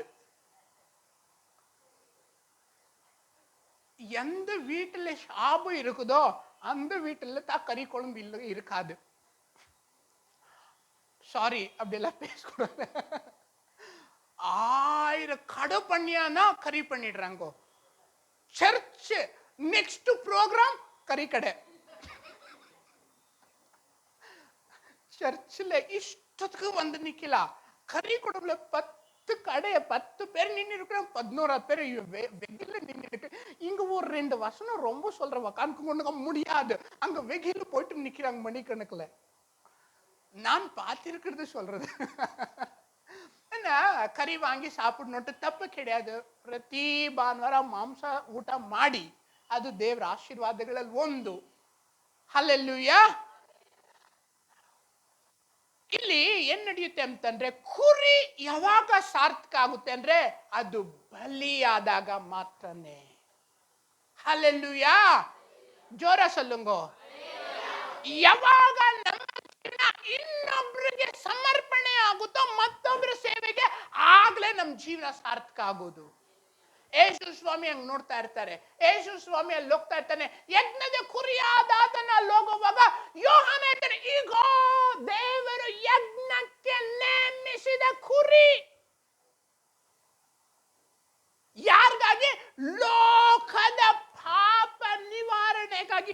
ನಿನ್ನ ನೋಡಿ ಜನ ಹೇಳ್ಬೇಕು, ನೋಡು ಅವನು ಹೋಗ್ತಾ ಇದ್ದಾನೆ, ಅವನು ಜನರಿಗೆ ಒಳ್ಳೇದ್ ಮಾಡ್ತಾನೆ, ಸಮಾಜಕ್ಕೆ ಒಳ್ಳೇದ್ ಮಾಡ್ತಾನೆ, ಅನಾಥರಿಗೆ ಒಳ್ಳೇದ್ ಮಾಡ್ತಾನೆ, ವಿಧವೆರಿಗೆ ಒಳ್ಳೇದ್ ಮಾಡ್ತಾನೆ, ಅವನು ದೇವರು ನೇಮಿಸಿದ ಕುರಿ ಅಂತ ನಿನ್ನನ್ನ ನೋಡಿ ಹೇಳ್ಬೇಕು. ಹಲ್ಲೆಲೂಯಾ. ಕುರಿ ತನಗಾಗಿ ಜೀವಿಸಲ್ಲ. ಕುರಿ ಬೇರೆಯೊಬ್ರಿಗಾಗಿ ಜೀವಿಸುತ್ತೆ, ಬೇರೆಯೊಬ್ರಿಗಾಗಿ ಪ್ರಾಣ ಕೊಡುತ್ತೆ, ಬೇರೆಯೊಬ್ರಿಗಾಗಿ ಎದ್ದು ಪ್ರಾರ್ಥನೆ ಮಾಡುತ್ತೆ, ಬೇರೆಯೊಬ್ರಿಗಾಗಿ ಉಪವಾಸ ಮಾಡುತ್ತೆ, ಬೇರೆಯೊಬ್ರಿಗಾಗಿ ಕಣ್ಣೀರಿಡುತ್ತೆ, ಬೇರೆಯೊಬ್ರಿಗಾಗಿನೇ ತನ್ನ ಜೀವನನೇ ಕೊಟ್ಟು ಬಿಡುತ್ತೆ. ಬೇರೆಯೊಬ್ರಿಗಾಗಿ ನಿದ್ದೆನೇ ಮಾಡಲ್ಲ. ನಿದ್ದೆ ಮಾಡಿದಿರ ಬೆಳಗಿನ ಜಾವ ಎದ್ದು 3 ಗಂಟೆಗೆ ಕಣ್ಣೀರು ಬಿಡುತ್ತೆ. ಯಾಕೆ? ಬೇರೆಯೊಬ್ರಿಗಾಗಿ ಅವರ ಜೀವನನೇ ಬೇರೆಯೊಬ್ರಿಗೆ ಕೊಡುತ್ತೆ. ಅದೇ ಯಜ್ಞದ ಕುರಿ. ಕ್ರೈಸ್ತರು ಅಂದ್ರೆ ಯಾರು? ಯಜ್ಞದ ಕುರಿ, ಜೀವಂತ ಯಜ್ಞದ ಕುರಿ. ಸ್ವಾಮಿ ಕಲ್ವಾರಿ ಮೇಲೆ ಸಾಯ್ತಾರೆ, ನಾವು ಬದುಕಿರುವಂತ ಯಜ್ಞದ ಕುರಿ. ಯಾರು? ನಾವು. ನೋಡಿ, ರೋಮ ಪತ್ರಿಕೆ 12ನೇ ಅಧ್ಯಾಯ 2ನೇ ವಚನ. ರೋಮ ಪತ್ರಿಕೆ 12ನೇ ಅಧ್ಯಾಯ 2ನೇ ವಚನ. ಇಹಲೋಕದ ನಡವಳಿಕೆಯನ್ನು ಅನುಸರಿಸದೆ ನೂತನ ಮನಸ್ಸನ್ನು ಹೊಂದಿಕೊಂಡು, ಆಮೇಲೆ ಮೆಚ್ಚುಗೆಯಾದದ್ದು ಯಾವುದೆಂದು ವಿವೇಚಿಸಿ ತಿಳಿದುಕೊಳ್ಳಿರಿ. ಆಮೇಲೆ 1ನೇ ವಚನ ಓದಿ. ಆದದ್ದರಿಂದ ಸಹೋದರರೇ, ದೇವರ ಕನಿಕರ ನೆನಪಿಗೆ ತಂದು ನಿಮ್ಮನ್ನು ಬೇಡಿಕೊಳ್ಳುವುದೇನೆಂದರೆ, 1 ನಿಮಿಷ, ನೀವು ನಿಮ್ಮ ನಿಮ್ಮ ನಿಮ್ಮ ದೇಹಗಳನ್ನು ದೇವರಿಗೆ ಮೀಸಲಾಗಿಯೂ ಮೆಚ್ಚುಗೆಯಾಗಿಯೂ ಸಜೀವ ಯಜ್ಞ. ನೋಡಿ, ಸ್ವಾಮಿ ಕಲ್ವಾರಿಯಲ್ಲಿ ಪ್ರಾಣ ಕೊಟ್ರು, ನಾವು ಪ್ರಾಣದಿಂದ ಇದ್ದೇವೆ. ಆತನ ಪ್ರಾಣ ಕೊಟ್ಟು ಯಜ್ಞವಾದ ನಾವು ಪ್ರಾಣ ಇದ್ದು ಸಜೀವ ಯಜ್ಞವಾಗಬೇಕು. ಮತ್ತೊಬ್ಬರಿಗಾಗಿ ಉಪವಾಸ ಮಾಡೋದು, ಮತ್ತೊಬ್ಬರಿಗಾಗಿ ಪ್ರಾರ್ಥನೆ ಮಾಡೋದು, ಮತ್ತೊಬ್ಬರಿಗಾಗಿ ಕಣ್ಣೀರಿಡೋದು, ಮತ್ತೊಬ್ಬರಿಗಾಗಿ ಯಜ್ಞದ ಕುರಿ ಜೀವನ ಮಾಡುತ್ತೆ. ಅದರ ದೇಹನು ತ್ಯಾಗ ಮಾಡುತ್ತೆ. ದೇಹದ ಒಂದೊಂದು ಅಂಗಾನು ಲೋಕಕ್ಕೆ ಹಂಚುತ್ತಾರೆ. ಹಲ್ಲೆಲೂಯಾ. ಕುರಿ ತನಗಾಗಿ ಜೀವಿಸಲ್ಲ, ಮತ್ತೊಬ್ಬರಿಗಾಗಿ ಜೀವನ ಮಾಡುತ್ತೆ. ಹಲ್ಲೆಲೂಯಾ. ಆಮೇಲೆ ಮೇ ಬಿ 11ನೇದು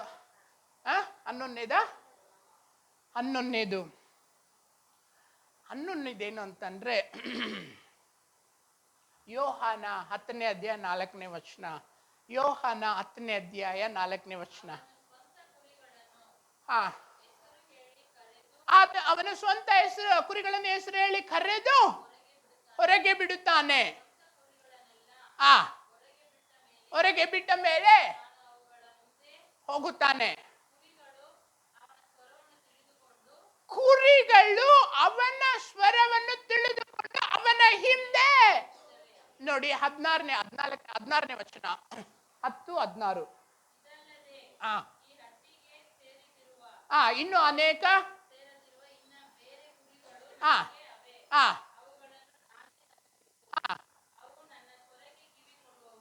ತಮಿಳು ಪಡಿಂಗೋ.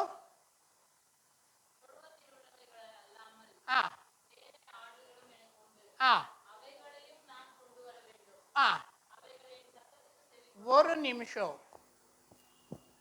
ಕುರಿ ಏನ್ ಮಾಡುತ್ತೆ? ಕುರುಬನ ಸ್ವರಕ್ಕೆ ಕರೆಕ್ಟಾ ಸೊಲ್ಲೋನು. ಕುರಿಗಳು ಕುರುಬನ ಸ್ವರಕ್ಕೆ ಕಿವಿ ಕೊಡುತ್ತಾ ಇಲ್ವಾ? ಕೊಡುತ್ತಾ? ನೀನು ಕುರಿನ ದೇವರ ಸ್ವರಕ್ಕೆ ನಿನ್ ಕಿವಿ ಕೊಡ್ತೀಯ?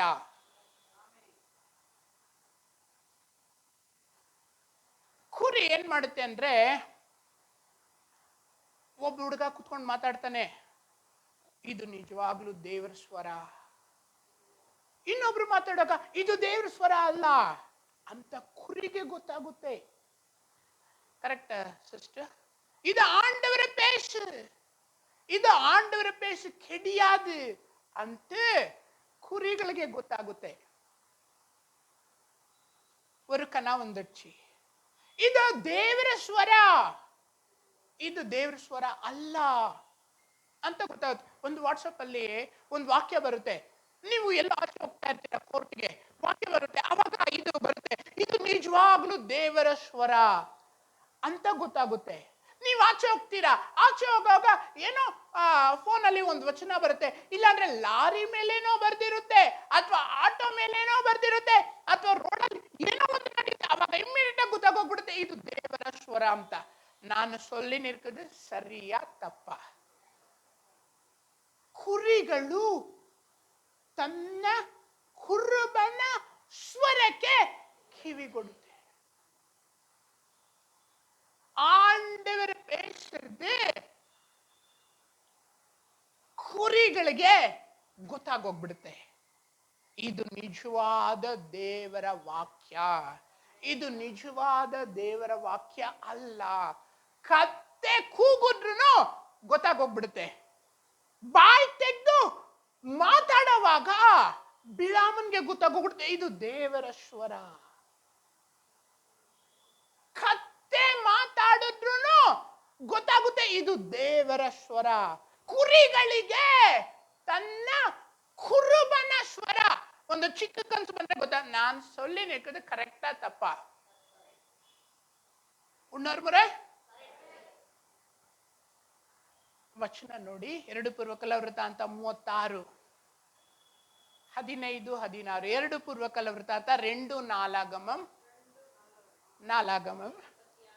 36, 15, 16. ಅವರ ಪಿತೃಗಳ ದೇವರಾದ ಯೆಹೋವನು ತನ್ನ ಪ್ರಜೆಯನ್ನು ನಿವಾಸ ಸ್ಥಾನವನ್ನು ಕನಿಕರಿಸಿ ಸಾವಕಾಶ ಮಾಡದೆ ತನ್ನ ದೂತರ ಮೂಲಕ ಅವರನ್ನು ಎಚ್ಚರಿಸುತ್ತಾ ಇದ್ದರು. ಅವ್ರೇನ್ ಮಾಡಿದ್ರು ಗೊತ್ತಾ? ಮುಂದೆ ಕರೆದ್ಬಿಟ್ಟು ಶಾಲ್ವ್ ಹಾಕಿ ಒಂದು ಹೂವಿನ ಹಾರ ಹಾಕ್ಬಿಟ್ಟು ರೋಸ್ದು ಬೊಕ್ಕೆ ಕೊಟ್ರು. 16ನೇ ವಚನ ಹಂಗೈತೆ ನೋಡಿ. 16ನೇ ವಚನ, ಹೂವಿನ ಹಾರ ಹಾಕ್ತಾರೆ, ತನ್ನ ದೂತರ ಮೂಲಕ ಅವ್ರನ್ನ ಎಚ್ಚರಿಸ್ತಾ ಇದ್ರು. ದೇವ್ರ ಏನ್ ಮಾಡ್ತಾರೆ ಅಂದ್ರೆ, ಜನ ಏನ್ ಮಾಡ್ತಾರೆ, ನಿನ್ನನ್ನು ಎಚ್ಚರಿಸ್ತಾ ಇದ್ದಿಲ್ಲ ಬಾ ಬಾ ಬಾ ಅಂತ ಶಾಲ್ವ್ ಹಾಕಿ ಒಂದು ಹೂವಿನ ಹಾರ ಹಾಕಿ ಒಂದು ಬೊಕ್ಕೆ ಕೊಟ್ರು.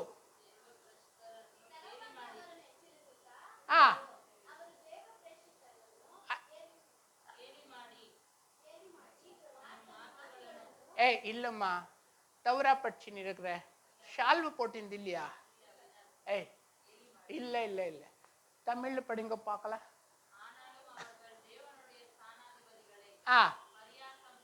ஷால் போட்டிருந்து இல்லையா? यहाँ ಬೈಬಲ್ ಇದೆ.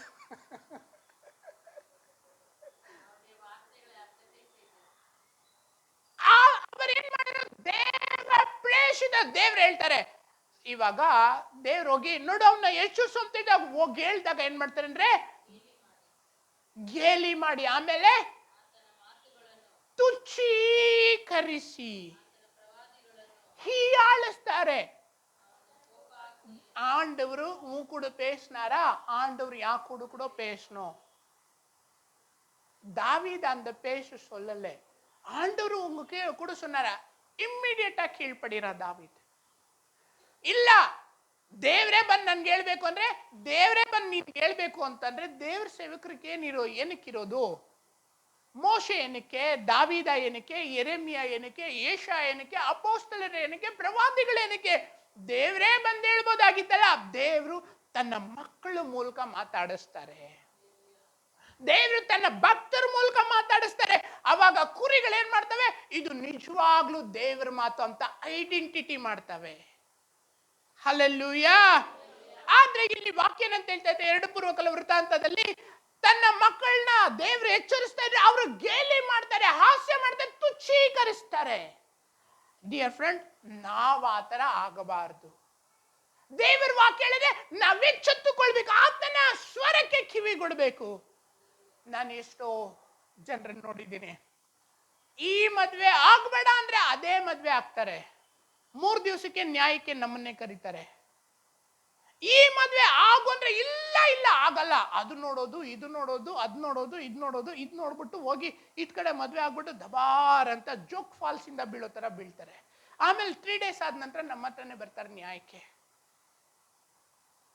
ಇಲ್ಲ ಅದ್ ಪರ್ಚೇಸ್ ಮಾಡ್ಬೇಡ ಅಂದ್ರೆ ಇಲ್ಲ ಅದನ್ನೇ ಪರ್ಚೇಸ್ ಮಾಡೋದು. ಆಮೇಲೆ 3 ಡೇಸ್ ಆದ ನಂತರ ಬರುವಂತದ್ದು, ಪ್ರೇಯರ್ ಮಾಡಿ ಲಾಸ್ ಆಗೋಯ್ತು.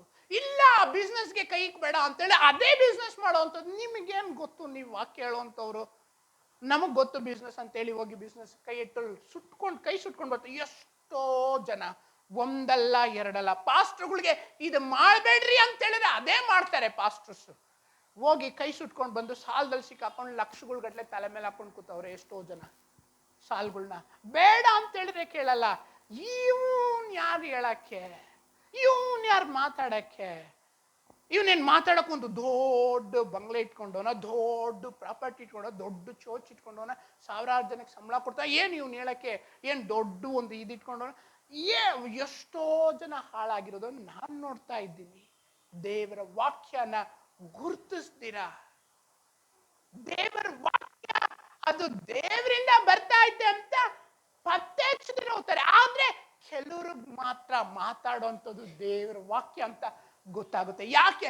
ಆತನ ಕುರಿಗಳು ಆತನ ಸ್ವರಕ್ಕೆ ಕಿವಿಗೊಡುತ್ತೇವೆ. ನೀವು ಕಿವಿಗೊಡ್ತೀರಾ, ಹಾಗಿದ್ರೆ ನೀವು ಕುರಿಗಳಾಗಿದ್ದೀರಾ. ನೀವು ಕಿವಿಗೊಡ್ಲಿಲ್ಲ ಅಂತಂದ್ರೆ ನೀವು ಕುರಿಗಳಾಗಿದ್ದೀರಾ ಅಂತ ನಿಮ್ಮನ್ನ ನೀವೇ ಪರೀಕ್ಷೆ ಮಾಡ್ಕೋಬೇಕಾಗೈತೆ. ಬೈಬಲ್ ಹೇಳ್ತಾ ಇದೆ, ಆತನ ಕುರಿಗಳು ಆತನ ಸ್ವರಕ್ಕೆ ಕಿವಿಗೊಡುತ್ತವೆ. ಏನು ಇರಲ್ಲ, ಬೆಳಿಗ್ಗೆ 5 ಗಂಟೆಗೆ ತಕ್ಕ ಎಚ್ಚರ ಆಗೋಗ್ಬಿಡ, 2:30 ಎಚ್ಚರ ಆಗೋಗ್ಬಿಡುತ್ತೆ. ಅವಾಗ ಗೊತ್ತಾಗುತ್ತೆ ತನ್ನ ಮಕ್ಕಳಿಗೆ, ಕುರಿಗಳಿಗೆ ಗೊತ್ತಾಗುತ್ತೆ ಕರ್ತನು ಎಬ್ಬಿಸ್ತಾ ಇರೋದು ಅಂತ. ಅಲ್ಲೆಲ್ಲೂಯಾ. ಎಲ್ಲೋ ಇಂಪಾರ್ಟೆಂಟ್ ಆಗಿ ಹೋಗ್ಬೇಕಾಗುತ್ತೆ, ಫುಲ್ ನಿದ್ದೆ ಆದ್ರೂ ಕರೆಕ್ಟ್ ಆಗಿ ದೇವ್ರು 3 ಗಂಟೆಗೆ ಎಬ್ಬಿಸ್ತಾರೆ. ಅವಾಗ ಗೊತ್ತಾಗೋಗ್ಬಿಡುತ್ತೆ ಇದು ಕುರುಬನ ಸ್ವರ ಅಂತ. ನನ್ನ ಕುರಿಗಳು ನನ್ನ ಸ್ವರಕ್ಕೆ ಕಿವಿಗೊಡುತ್ತವೆ. ಆಮೇಲೆ ಇನ್ನೆರಡು ಪಾಯಿಂಟ್ ಹೇಳಿ ಮುಗಿಸ್ತೀನಿ, ಬೇಜಾರು ಮಾಡ್ಕೋಬಿಡಿ. ಒಂದು 2 ಪಾಯಿಂಟ್ಸ್. ಹಲ್ಲೆಲೂಯಾ. ಸಾರಿ 3 ಪಾಯಿಂಟ್ಸ್. ಪರವಾಗಿಲ್ಲ ಇಂಗ್ಲಿಷ್ ಸಿಸ್ಟರ್. 3 ಪಾಯಿಂಟ್. ಕುರಿಗಳು ಹೇಗಿರ್ಬೇಕು ಅಂತಂದ್ರೆ, ಎಫೆಸ್ ಪತ್ರಿಕೆ 4ನೇ ಅಧ್ಯಾಯ 2ನೇ ವಚನ.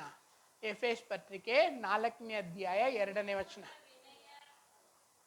ನೀವು ಪೂರ್ಣ ವಿನಯ ಸಾತ್ವಿಕತ್ವಗಳಿಂದಲೂ ದೀರ್ಘ ಶಾಂತಿಯಿಂದಲೂ. ಚರ್ಚೆಗೆ ಬರೋ ಅಂತವ್ರು ಹೇಗಿರ್ಬೇಕು ಗೊತ್ತಾ? அவன் என் கிட்ட பேசிட்டோம் இன்னைக்கு, அவ்வளோதான் கதை ಮುಚ್ಚಿಡ್ರೆ. ಏನಂತ ಹೇಳುತ್ತೆ ತಮಿಳಲ್ಲಿ ಓದಿ. ಎಫೆಸ್ ಪತ್ರಿಕೆ 4ನೇ ಅಧ್ಯಾಯ 2ನೇ ವಚನ. ನೀವು ಪೂರ್ಣ ವಿನಯ. ತಮಿಳ್ படிங்கம்மா. மிகுந்த மன தாழ்மை சாந்தமும்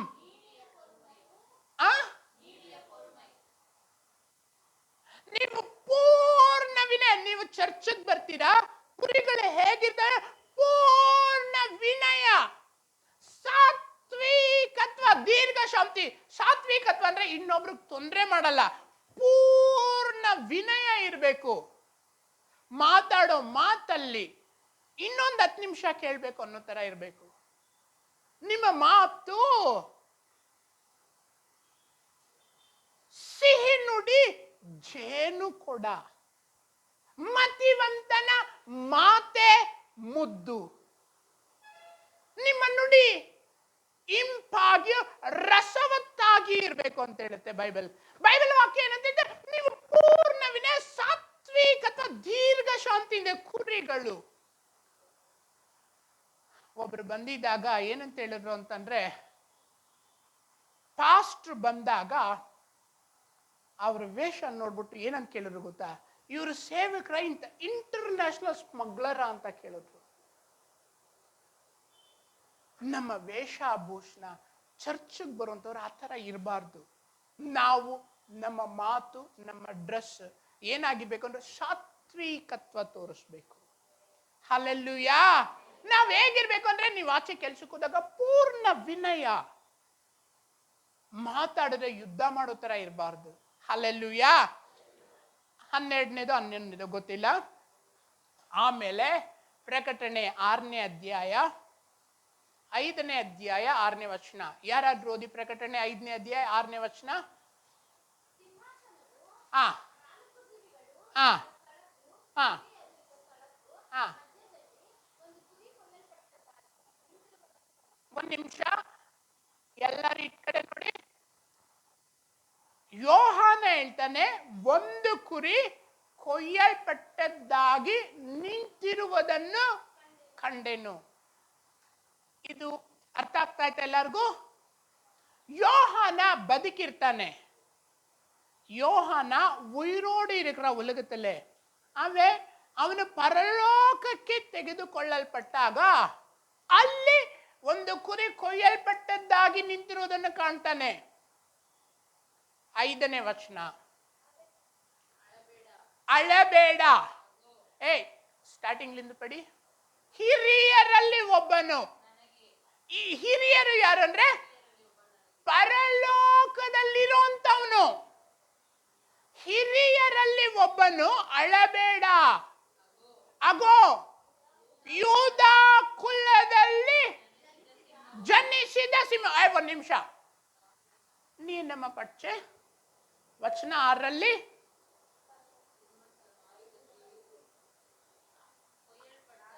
ಕೊಯ್ಯಲ್ಪಟ್ಟ ಕುರಿ ಯಾರು ನೋಡಿದ್ದು?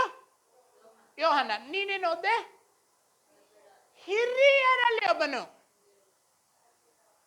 அழಬೇಡ, யூத குலದಲ್ಲಿ. நான் உங்களுக்கு எப்படி சொல்றது புரிய வைக்கிறதுக்கு எனக்கு கஷ்டமா இருக்குது. உலகத்தார பாக்குற பாருப்பா வாங்க என் சிவா, உங்களுக்கு புரிய வைக்கிறதுக்கு சொல்லினேன். இப்படி வா நீ, இப்படி வா, இப்படி வா நீ, இப்படி வா நீ, நீ ஒருத்த வா, நில்லு நில்லு நில்லு, இப்படி வா, இங்க நில்லு.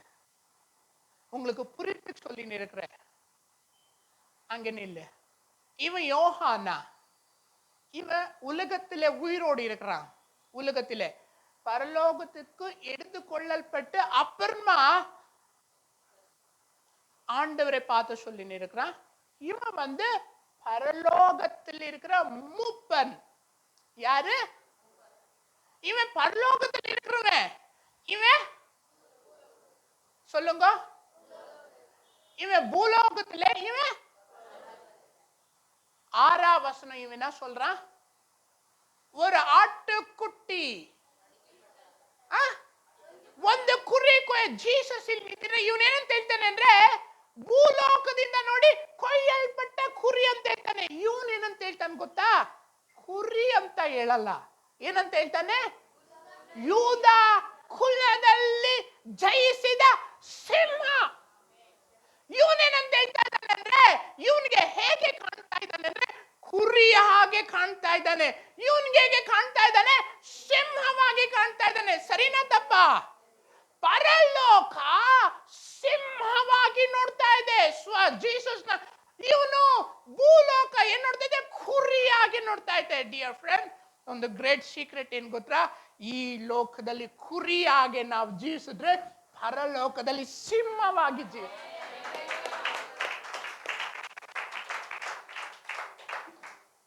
ಇವ್ சொல்ற, ನಾನು ಕುರಿನ ನೋಡ್ತಾ ಇಲ್ಲ ಇಲ್ಲ. ಇವನು ಹೇಳ್ತಾನೆ ಸಿಂಹ.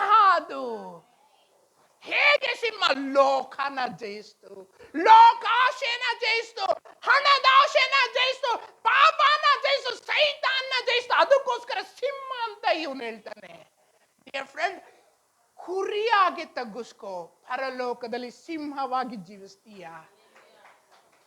ಮತ್ತಾಯ 18ನೇ ಅಧ್ಯಾಯ, ಮತ್ತಾಯ 18ನೇ ಅಧ್ಯಾಯ 1-2ನೇ ವಚನ. ಮತ್ತಾಯ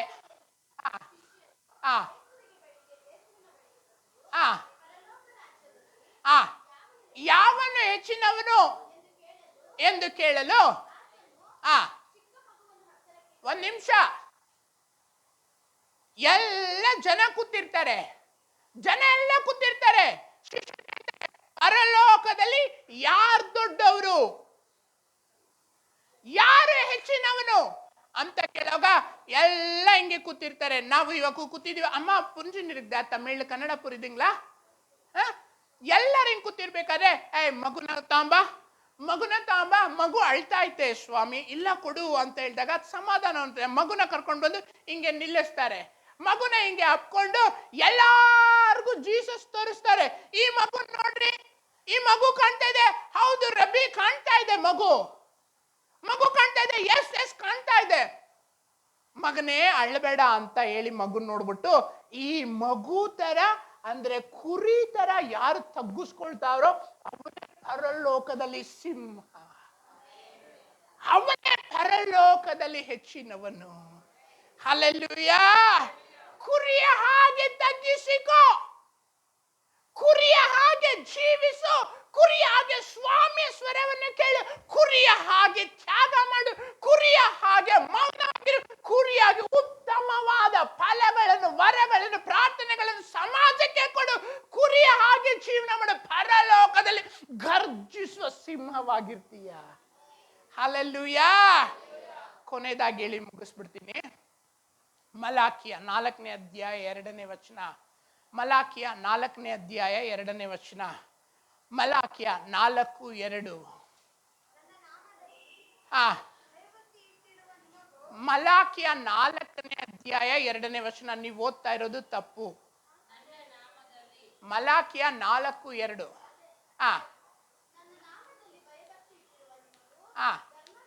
ಸಾರಿ, ಓಕೆ, ಕರೆಕ್ಟ್. ಸ್ವಸ್ಥತೆಯನ್ನುಂಟು ಮಾಡೋ ಕಿರಣಗಳುಳ್ಳವನಾಗಿ ಮೂಡುವನು. ಆಮೇಲೆ ನೀವು ಕೊಟ್ಟಿಗೆಯೊಳಗಿಂದ ಬಿಟ್ಟ ಕರುಗಳಂತೆ. ಗಮನಿಸಿ, ಇಲ್ಲಿ ಒಂದ್ ನಿಮಿಷ ಇದ್ ಕಡೆ ನೋಡಿ. ಇಬ್ಡಿ ಪಾರುಂಗೋ. ನೈಟ್ ಕುರುಬ ಮನೆಗೆ ಹೋಗ್ತಾನೆ, ಆಮೇಲೆ ಊಟ ಮಾಡಿ ಮಲ್ಕೊಳ್ತಾನೆ. ಅದು ರಾತ್ರಿ. ಹಗಲು ಬರುತ್ತೆ. ಹಗಲು ಬಂದಾಗ ಕುರುಬ ಬರುವಂತ ಟೈಮ್. ಸರಿನಾ ತಪ್ಪ?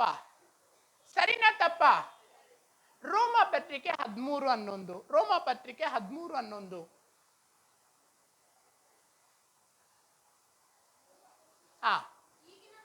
ಈಗಿನ ಕಾಲ ನಿದ್ದೆಯಿಂದ ಎಚ್ಚರವಾಗತಕ್ಕ ಕಾಲ ಎಂದರಿತು ಇದನ್ನೆಲ್ಲ ಮಾಡಿರಿ. ನಿದ್ದೆಯಿಂದ ಯಾವಾಗ ಎದ್ದೊಳ್ತೀವಿ? ಹಗಲಲ್ಲಿ ಎದ್ದೊಳ್ತೀವಿ. ಹಗಲಲ್ಲಿ ನಿದ್ದೆಯಿಂದ ಎದ್ದೊಳ್ತೀವಿ. ಕುರುಬ ಯಾವಾಗ ಬರ್ತಾನೆ? ನಾನು ಮುಗಿಸ್ತಾ ಇದ್ದೀನಿ.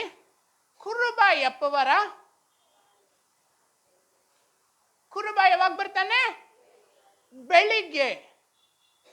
ಕುರಿ ಯಾವಾಗ ಕಾಯ್ತಾ ಇರ್ತಾರೆ? ಕುರುಬ ಇವಾಗ ಬೆಳಿಗ್ಗೆ ತಕ್ಷಣನೇ ಕುರುಬ ಬರುವಂತ ಟೈಮ್ ಆಯ್ತು ಅಂತ ಕೂಕ್ಕೊಳ್ಳಿಕ್ಕೆ ಸ್ಟಾರ್ಟ್ ಮಾಡ್ತವೆ. ನೀವು ನೋಡಿದ್ದೀರಾ? ಕುರಿ ಸ್ಟಾರ್ಟ್ ಮಾಡುತ್ತೆ. ಸ್ವಲ್ಪ ಲೇಟಾದ್ರೆ ಕುರಿಗಳು ಹೊಟ್ಟೆ ಅಷ್ಟಿಗೆ ಸ್ಟಾರ್ಟ್ ಮಾಡುತ್ತೆ. ಕುರುಬ ಬರೋದಕ್ಕೆ ಕಾಯ್ತಾ ಇರುತ್ತೆ. ಕುರುಬ ಯಾವಾಗ ಬರ್ತಾನೆ ಗೊತ್ತಾ? ಹಗಲಲ್ಲಿ ಬರ್ತಾನೆ. ಇದು ಯಾವಾಗ ಕೂಕ್ಕೊಳ್ಳುತ್ತೆ? ಹಗಲಾತ ಇದ್ದಂಗೆ ಕೂಕ್ಕೊಳ್ಳುತ್ತೆ. ಅದನ್ನೇ ರೋಮ 13 ಅನ್ನೋದು ಏನಂತ ಹೇಳುತ್ತೆ? ಇರುಳು ಬಹಳಷ್ಟು ಮಟ್ಟಿಗೆ ಕಳಿತು, ಹಗಲು ಸಮೀಪವಾಯಿತು. ಅದರ ಅರ್ಥ ಏನು? ನಾವು ಮೊದಲು ಯೇಸು ಕ್ರಿಸ್ತನನ್ನು ನಂಬಿದ ಕಾಲದಲ್ಲಿ ಇದ್ದದಕ್ಕಿಂತಲೂ ನಮ್ಮ ವಿಮೋಚನೆ, ನಮ್ಮ ಬಿಡುಗಡೆ ಹತ್ತಿರವಾಯಿತು. ಕುರಿಗಳು ಏನ್ ಮಾಡುತ್ತೆ ಗೊತ್ತಾ ಸರ್? ಕುರುಬ ಬಂದು ಕುರಿ ಹಟ್ಟಿಯ ಬಾಕ್ಲು ತೆಗೆದ ತಕ್ಷಣ ಡ್ಯಾನ್ಸ್ ಆಡ್ಕೊಂಡು ಹೋಗ್ತವೆ. ಹೇಗೆ? ಚಿಕ್ಕ ಕುರಿಗಳು ಏನ್ ಮಾಡ್ತಾವ ಗೊತ್ತಾ? ಇಷ್ಟಿಷ್ಟು ಪಿಳ್ಳೆಗಳು ಎಗುರ್ಕೊಂಡು ಹೋಗ್ತಾವೆ. ಎತ್ತಿನ ಪೇರು ಪಾತಿರಕ್ರಿಂಗೋ ಎಲ್ಲ ಪಾತಿರಕ್ರಿಂಗ್ಲಾ. ನೀವು ಕೊಟ್ಟಿಗೆಯಿಂದ ಬಿಟ್ಟ ಕುರಿಗಳಂತೆ, ಕರುವಿನಂತೆ ಹಾರಾಡುವಿರಿ. ಯಾವಾಗ? ಸ್ವಾಮಿ ಬರೋವಾಗ. ಸಿಗಲಿಕ್ಕೆ ಅದು ಕಾಯ್ತಾ ಇರುತ್ತೆ. ಯಾಕೆ? ವಿಮೋಚನೆ ಹತ್ತಿರ ಆಯಿತು. ಕರ್ತನು ತಾನೇ ಆಜ್ಞಾ ಘೋಷದೊಡನೆ ಪ್ರಧಾನ ದೇವದೂತನ ಶಬ್ದದೊಡನೆ ದೇವರ ತುತ್ತೂರಿ ಧ್ವನಿಯೊಡನೆ ಆಕಾಶದಿಂದ ಇಳಿದು ಬರುವನು. ಆಗ ಕ್ರಿಸ್ತನಲ್ಲಿರೋ ಸತ್ತವರು ಮೊದಲು ಎದ್ದು ಬರುವರು. ಆಮೇಲೆ ಜೀವದಿಂದಿಳಿದಿರೋ ನಾವು ಅಂತರಿಕ್ಷದಲ್ಲಿ ಕರ್ತನನ್ನು ಎದುರುಗೊಳ್ಳುವುದಕ್ಕೆ ಮೇಘ ವಾಹನರಾಗಿ ಒಯ್ಯಲ್ಪಡ್ತೇವೆ ಅಂತ ಹೇಳುತ್ತೆ. ನೋಡಿ, ಯೆಶಾಯ 35ನೇ ಅಧ್ಯಾಯ 10ನೇ ವಚನ. ಯೆಶಾಯ 35:10.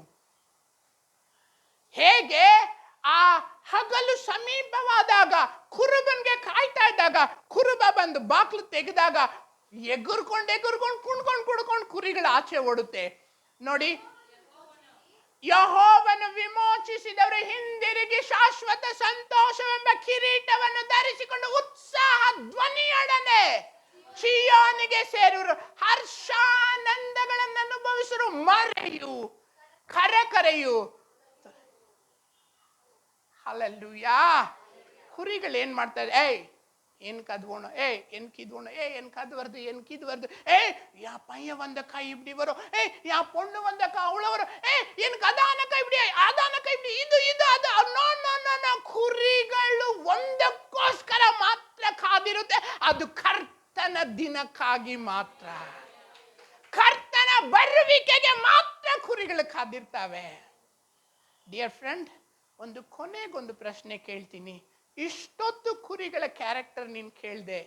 ನಾನೊಂದು ಪ್ರಶ್ನೆ ನಿನಗೆ ಕೇಳಿ ಮುಗಿಸ್ತೀನಿ. ನೀನು ಕುರಿನಾ? ದೇವ್ರ ವಾಕ್ಯಗಳನ್ನ ಆಶೀರ್ವದಿಸಲಿ. ಆಮೆನ್.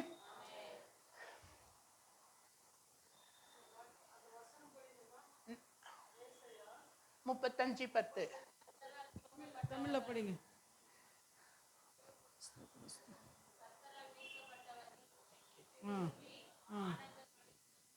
பாடி சீயோனுக்கு வருவார்கள். ஆமாம், நித்திய மகிழ்ச்சி சந்தோஷமும் மகிழ்ச்சியும் அடைவார்கள், சஞ்சலமும் தவிப்பும் ஓடிப்போம். ஹல்லேலூயா. அப்போ இவ்வளோ நேரம் நம்ம கேட்டால் அந்த வார்த்தைகள் நாங்கள் பார்க்கும்போது எல்லாமே சேர்த்து எது வருதுன்னா இதுக்கு தான் வருது. ஹல்லேலூயா. கர்த்தரால் மீட்கப்பட்டவர்கள் யார்? கர்த்தரால் மீட்கப்பட்டவர்கள் நாம தான். அப்போ ஆண்டவர் வரும்போது நம்ம எப்படி இருப்போம்? மகிழ்ச்சி, சந்தோஷம், சமாதானம் நம்மளுக்கு இருக்கும். ஹல்லேலூயா. சரி, அதை அப்படியே எழும்பி நம்ம நிற்கலாம். நின்று ஸ்தோத்திரம் நாம் ஜெபம் பண்ணலாம். பரலோக பிதாவே, சர்வ வல்லமையுள்ள